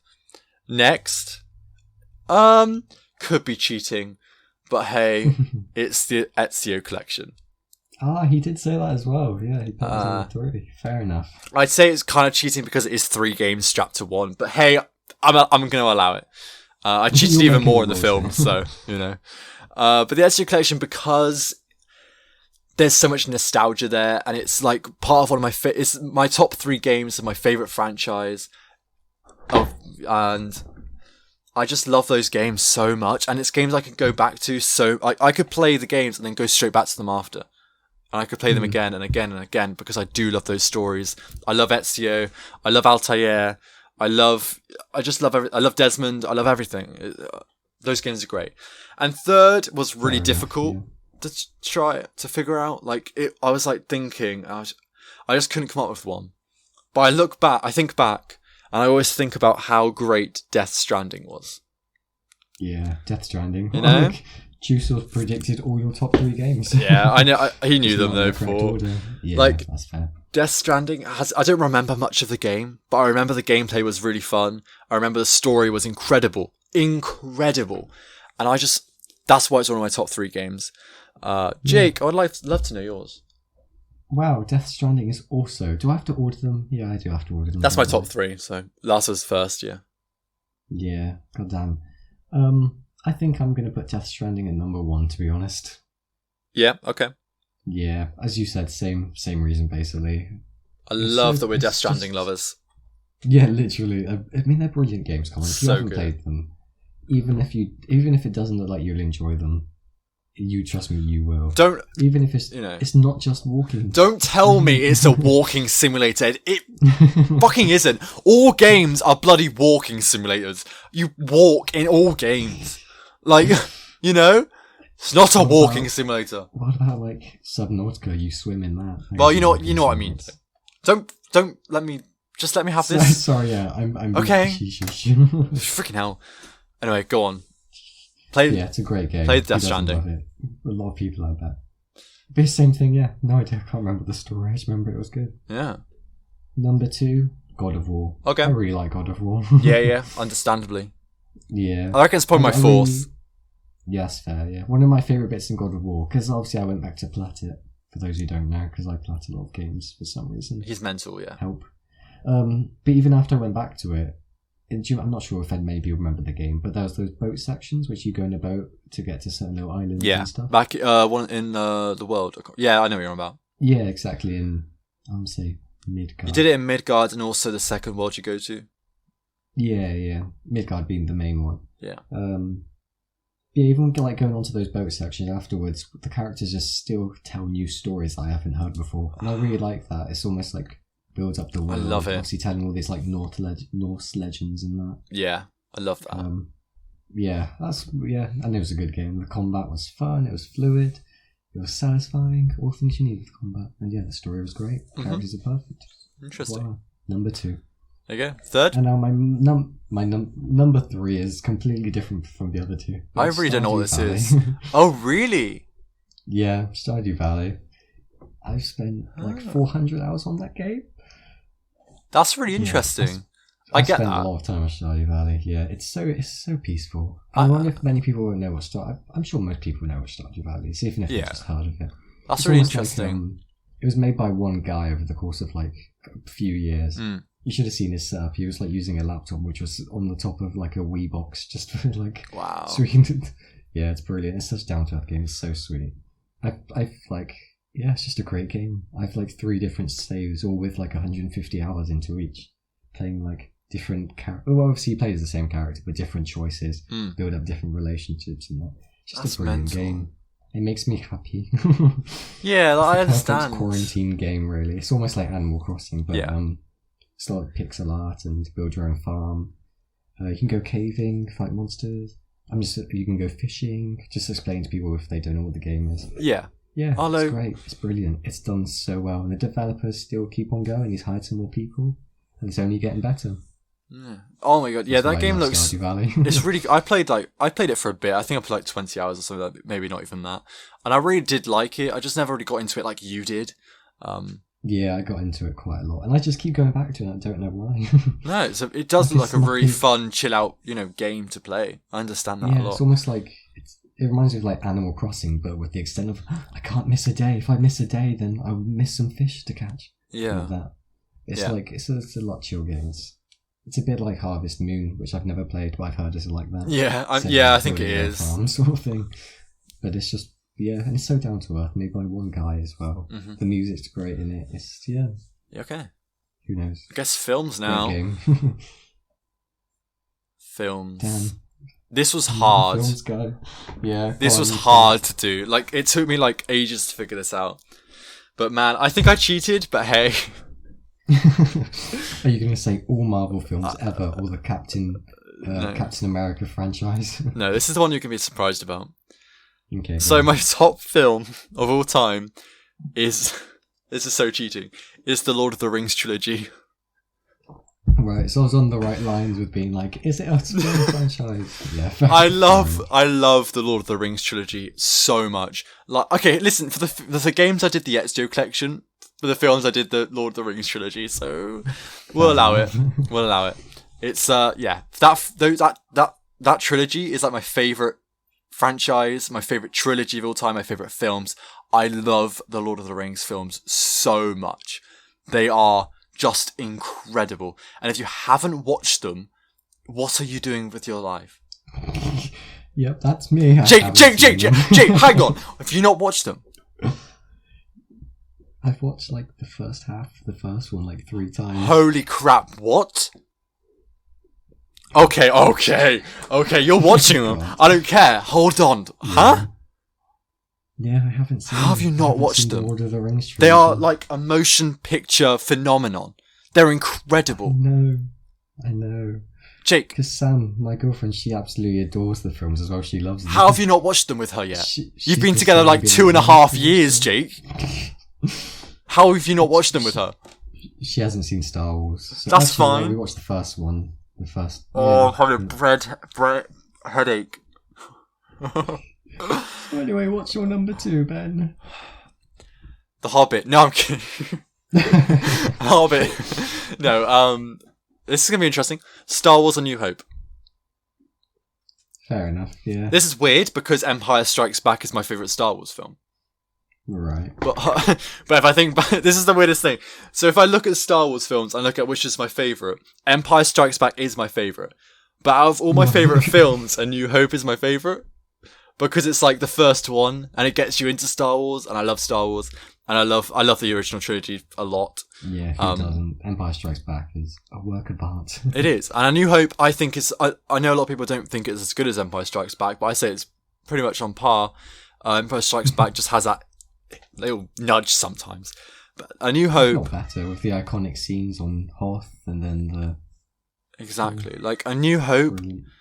Ugh. I love that film, and I watch it every Boxing Day. I like to watch it, and then it's just there's something about it. It's just it's amazing. I remember watching them for the first time when I was younger. You know, my dad, showed me them, and it's just memories there, man. Just so much nostalgia. Finally, can I hear your cat what? in the background? Yeah, it wants to get out of my room. Hold on, yeah, it needs to get out of my room. Fair enough. Arlo, get out. Bye. And I'm back. Yeah, he's been Cat has been free. He's been a good boy, just sat on my windowsill while recording, but he got a bit restless, so yeah, he wants to go out now. Yeah. Right, third film, speaking of Arlo, Cats 2019. I think it is a work of genius. The music is pretty great, but the CGI, incredible. The writing is not cringy at all. It's absolutely incredible. It makes total sense. I think the casting is perfect. I mean, they even got Jason Derulo in there. You got a naked Idris Elba. What's not to love? You know? Wait, Idris Elba was in it? Yeah. Have you not watched it, Jake? Oh boy. Funnily enough, no, I haven't. Are you sure we're talking about your top 3 and not your bottom 3? Oh, I thought we were talking about that. Yeah. Alright, actually realistic. And this is actually going to, I think this is going to surprise you as well. I mean, I was surprised about Lord of the Rings. I thought Winter Soldier was there. Yeah, yeah. Third film is actually not, this is not lying, it's Les Miserables. Fair enough, yeah. It's one of my favourite musicals. I love musicals, by the way. It's one of my... I just love them. I love going to theatres and seeing musicals and also watching movie musicals, so I do love them. Les Miserables is one of my favourite musicals out there. I love the film adaptation. I watch it every single Christmas, As long as I can remember. I love it. And it's something about the film that I just love. And the music's amazing, the story's amazing, the casting's amazing, the acting's amazing. Yeah. When I was thinking back and looking at my favourite films, that's just what came up for me. So, Les Miserables. There you go. Again, I've never seen it. Oh my god, Jake. Oh boy, yeah. I get that. I get how you haven't seen Les Miserables, but like, how have you not seen The Lord of the Rings? How would you say the name? Les Miserables. Les Miserables, yeah. Yeah. A lot of people say. I didn't expect that to be in your top favourite 3 films. Yeah, it is. Yeah. I can watch. Yeah. I watch it all the time. I know it's definitely one of Sam's favourite films, which I haven't seen. Oh my god, watch it with her. You can have a romantic night. It would be so nice. Seeing people's heads being chopped off. Is it about the French Revolution? It's set in the French Revolution. Right. Okay. So you have so you have bits of the French Revolution and that kind of stuff, but it's not actually about it. It's about some other things. You should watch it. You should honestly watch it. Miserable people. The Miserable People. Yeah, I know. I know. I need to watch it. You should actually watch it. Like, you should watch that and the Lord of the Rings, Jake. Oh my god. Like, all on Netflix as well, I think. I don't think I've ever asked you. Jake, tonight, can you just watch Fellowship of the Ring? Please? But then I'll watch the first half again, then I'll be 4 times I've watched the first half. No, just watch the whole film in one sitting. Oh, actually. People complain they're too long. Like, they're not. They're not long. They're like 3 hours long, if that. Yeah, that's true. Actually, funny stories to do with Fellowship of the Ring. That's the first one, isn't it? Yeah. Of course. Basically, because my granddad, Pops, he loves like the Lord of the Rings, and he actually took me to the cinema to see all the Hobbit films. Yes. So you've seen the Hobbit? Wait. I have seen the Hobbit films. Oh my god! So you've seen the Hobbit, but not the Lord of the Rings. That is correct. Yeah, and he actually gave me the Lord of the Rings trilogy discs to watch. Yeah. And I put them in my TV, and I watched like the first half of the first one, then turned it off. And then, like 4 years later, when I came to sell that TV, obviously they check the TV out and they check everything's working. Uh-huh. When they got back, they were like, "We found this in the disc slot." It was Fellowship of the Ring. It'd been in there for like 6 years. That's perfect. Until we sold the TV, and they were like, "Hey, we found this film in the disc slot." That is so good. Wait. They said we found this film. This film. They didn't say we found this masterpiece. How could you leave this masterpiece? Yeah. Oh, I completely forgot about that memory. I'm glad that you remembered. That's brilliant. Yeah. Fucking hell, Jake. Watch films, yeah? I mean, do you want me to watch the films or play The Last of Us? Both. Then? I don't have infinite time. Right, Jake. You're gonna alternate. So you're gonna watch The Fellowship of the Ring tonight. Then you'll play Friday night, bunch of Last of Us 2. Saturday night, after Conversations Day, you have to watch all of that, obviously. 2 Towers, and then alternate. And then The Return of the King afterwards, right? Yeah. The best. Yeah, I mean, I definitely will watch them now, 100%. I don't believe you. Yeah, I don't blame you. But anyway, I got to think of my top 3 films now. Well, go on then. I don't even know. I like Interstellar. It's about space. If all of you are... If like other one's Gravity and the other one's like... Ad Astra or something. Jesus Christ. First Man. God, I don't even know. Apollo 13. Yeah, like the 3 Apollo 13 films. Right. Did you not plan this, Jake? No, I didn't. I've literally been thinking, and I can't think of the top... Oh, actually. Oh, yeah, you're going to hate me when I say this.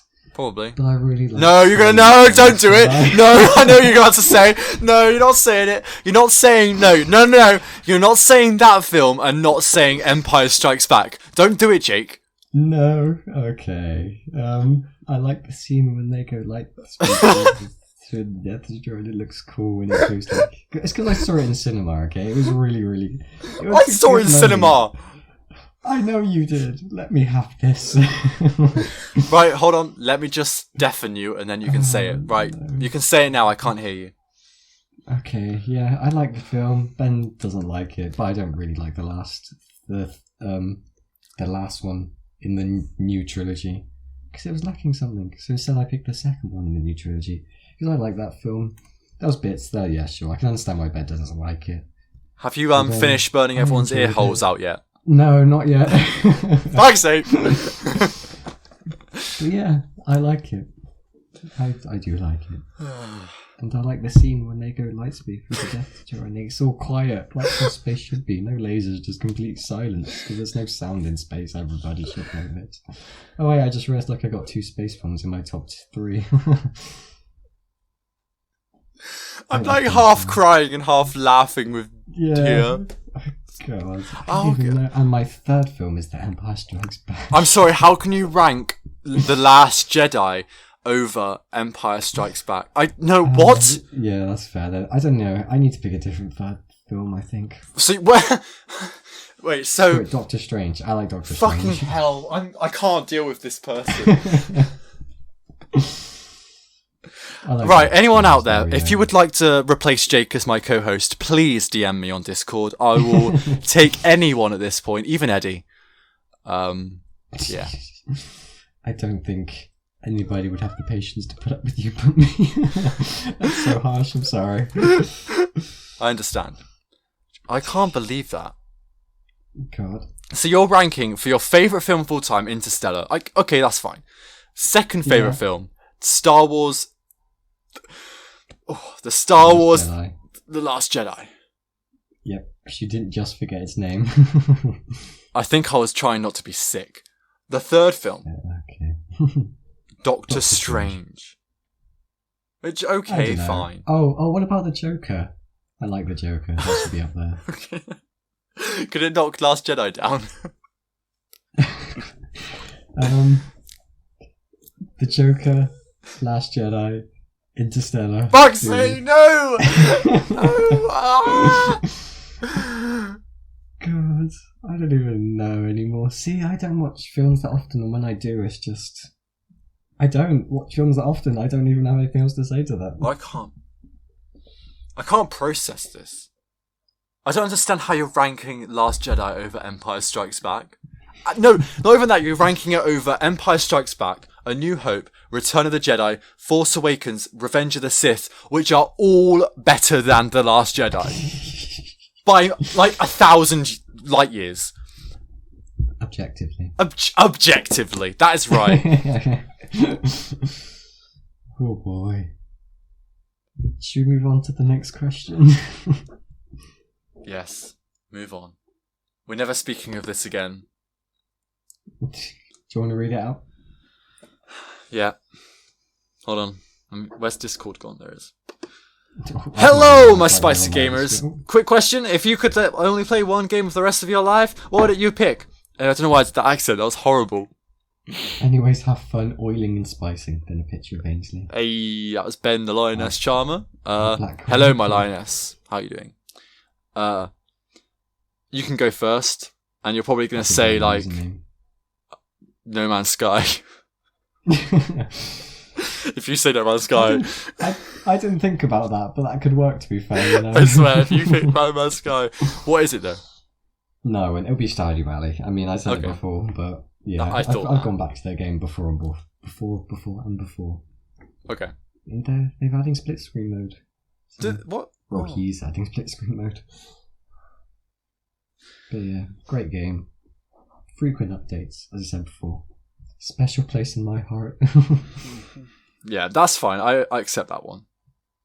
Yeah. I think. Anyway, what's yours then? What do you think it is? Is it going to be the Ezio trilogy? No. Death Stranding? No.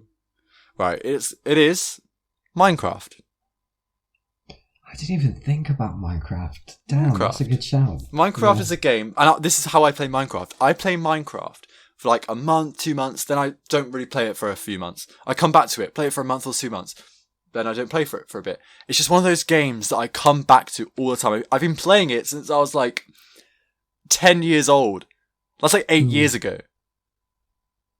I think I remember us talking about this in the Practice podcast, and we were saying the exact same thing, being like, that's pretty much what we started and how we learned the controls of consoles, per se. It's one of those first proper games I played, really, apart from like Nintendo stuff. Like, it makes sense for that to be the one game you can play forever because they keep updating it. They do, exactly. There's updates. I can, if I want to play something different, there's so many different mods that completely change how the game is played. Yeah, I have the mods as well. That's like, true. Minecraft is the perfect game to have no more games to play. I mean, that'd be such a sad world, but, you know. That would be really sad. But Minecraft is my game. Minecraft is the only game, Lego is the only toy. Yeah, oh my god. Although, to be fair, Lego, can't wait for Lego Skywalker Saga. Yeah, oh my god. Can't beat Lego. Anyway. Games. God, there's so many good games, yeah, but I'm still sick of nostalgia about it. That's fair. Speaking of Minecraft, though, if you're thinking of playing some Minecraft, come join our Minecraft server. If you just DM me on Discord, I will add you to the Discord. I'll send you the invite to the Discord. You can also find the Discord invite on our Random Wavelength Discord. So, oh, can you? I didn't even realise. I'm not a part of the. You'll find it there. Yeah, you should come join. It's a good time. We just hang out. It's just survival, so it's nothing fancy. It's just fun. But yeah, that's maybe in the Discord. Whereabouts in the Discord is the link? It's not there yet, but it will be. I see what you did. I was like, important link section. No, it's not there. It'll be there by the time this is up. Anyway, that's all that community questions. There was one question that I wanted to ask you that I think we should probably talk about real quickly before we move on, because it's like, it's just the start of the year. This is our first podcast that isn't a spoiler review or our first podcast, so it kind of works. What's your most anticipated games of this year? I knew you were going to say that. Well, I mean, come on, it's got to be God of War 2. I said it was in my top 3, right? So, God of War 2, Ragnarok. Is that the only one? I can't think of many others, to be honest. I got a few, so... I mean, I'm excited for Horizon Forbidden West. Yeah. Is it Horizon Zero? Yeah, that's... Horizon Forbidden West. Subtitle. Yeah. I quite enjoyed the first one. I like the big creatures. Fair. Because I really enjoy games like Shadow of the Colossus, these massive creatures which you can climb and take down, basically, almost. Yeah, that's nothing like Horizon. Well, it's like the big creatures, There's that one big creature in Horizon Zero Dawn. Yeah, that one. I just like the big, sort of like, big, I don't know what you call it, big characters, big models. I don't know. That's that sort of thing, so, oh yeah, I was like, wait, what does big models have to do with God of War 2? I've already forgotten about it. But yeah, I enjoyed the first one, so maybe that one as well. Okay. I can't really think of many others, to be fair. Alright. What about yourself? So my most anticipated would have been Hogwarts Legacy, but never mind. So it's God of War 2. Again, it's going to be incredible. Yeah. We know that. It's going to be coming out this year. I know that. There's not much more to say about that. Other most anticipated is Lego Star Wars Skywalker Saga. Oh, of course. Yeah. Mainly because it's one of my complete saga. It's just like, just like childhood in it. Like Lego Star Wars and Lego games are like, there's just something amazing about them. Lego Harry Potter's. Lego Harry Potter. And then 4 to whatever. So, can't wait for that game. Also, Kenna Bridge of Spirits. Oh, is that the one you talk about on Discord? The one with the bow and arrow? That's Horizon, Jake. No, the other one. The one that... she hasn't got a bow, so she's got a staff. Does she not? Staff. Wait, actually she might. Actually she might. I can't remember. Yeah. Kinda, I don't really know anything about it, but it just looks incredible, and it's going to be a PlayStation exclusive, so it's going to be incredible. Can't wait for that game. That's what you said about it was by a bunch of animators, wasn't it? Yes. Yeah, that's why the animations do look incredible. Yes, yeah. You did mention she had a bow in the Discord. She probably does have a bow. Yeah. So that game. Resident Evil 8. Oh, yeah. Because this is the first game that I think is going to have like the most immersion because of the PS5 features. Like with the haptic feedback triggers. Yeah, like the adaptive triggers, haptic feedback, 3D audio. This game is going to be incredible. It's going to be terrifying, which is why I'm so excited. Resident Evil 7 was horrible. I played it in VR. Was horrible. Yeah, I was about to say, because I completely forgot there's a whole VR section, which is quite random. Can you play the entire game in VR? Yeah, they basically just ported the game into VR. Yeah, fair enough. It's really cool. But yeah, Resident Evil 8, I can't wait to play with all the PS5 features. It's just going to be incredible. I think that might be it. I'm also really excited for the Mass Effect remasters. Yes, because did you play any of the Mass Effect games in the past? I had Mass Effect 2 on my 360, but I never really played it. I played like the first hour, I think. Yeah, I think it might have just been one of those games that you bought your 360 with. Yeah, it was. Yeah. But yeah, Mass Effect remasters, I really want to get into that series, so I can't wait for that. I think that's really it. Horizon as well would be cool, but I'm not a big fan of Horizon games, so... No, I don't blame you. Yeah, I quite enjoyed the whole game. I don't know why. Yeah. Well, alright then. That was... Yeah, I think that's pretty much it. I think so too. I think it's been a pretty good podcast once again. Thank you. Isn't it always? As always, isn't it? That's right. Thank you all for listening. I hope you have a good time too. As always, leave some comments down below. We can just get some feedback and what you thought and everything. That'd be great. Come join our Discord if you want to get more in the community and help out with talking about questions and things like that, and just talking about the podcast. Yeah, exactly. And video ideas, podcast ideas, questions. Yeah, and we can make announcements easier so you don't miss any of our streams or videos or podcasts. And also, we can just have a good chat, honestly. It's a good place to just hang out with everyone, so come join the Discord. The link is in the description. Also, I'm still currently streaming Bloodborne, so keep an eye out for those streams. They've been a good time whenever I've been playing them. I'm currently on 60-something deaths, so that's fun. After 2 streams. Yes, but I still haven't beaten the second boss, so yeah. This game's hard. Anyway, thank you all for staying by and listening to the podcast. I don't think there's much more to say except goodbye. No, we don't have an intro. Yeah, see you later. Goodbye. Bye-bye. I can't stop it. Hold on. Neither can I. Oh, God. There we go. Hello. If you're still here, thank you. But now you're in for a little bit of a surprise. Before we start recording, I had to go off and get a drink, and Jake continued on recording his audio. So, here you go. This is what Jake was saying when I was away. He has no idea I put this at the end, so it's a big surprise for him as well. I'm sure he'll love it. Enjoy, everyone. Goodbye. I'll keep recording. God damn, Ben. Getting a drink right before we're starting after all this time.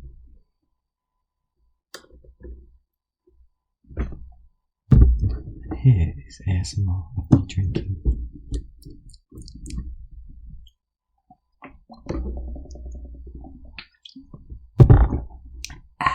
Refreshing. No pop filter on the mouth noises.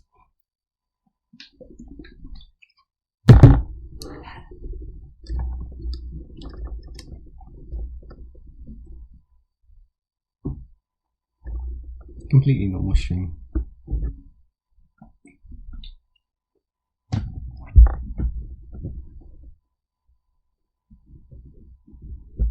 Oh God, I was knocked over my plant.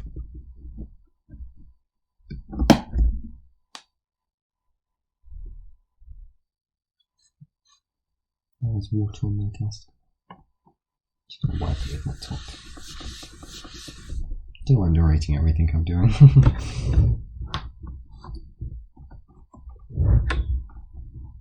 Welcome back.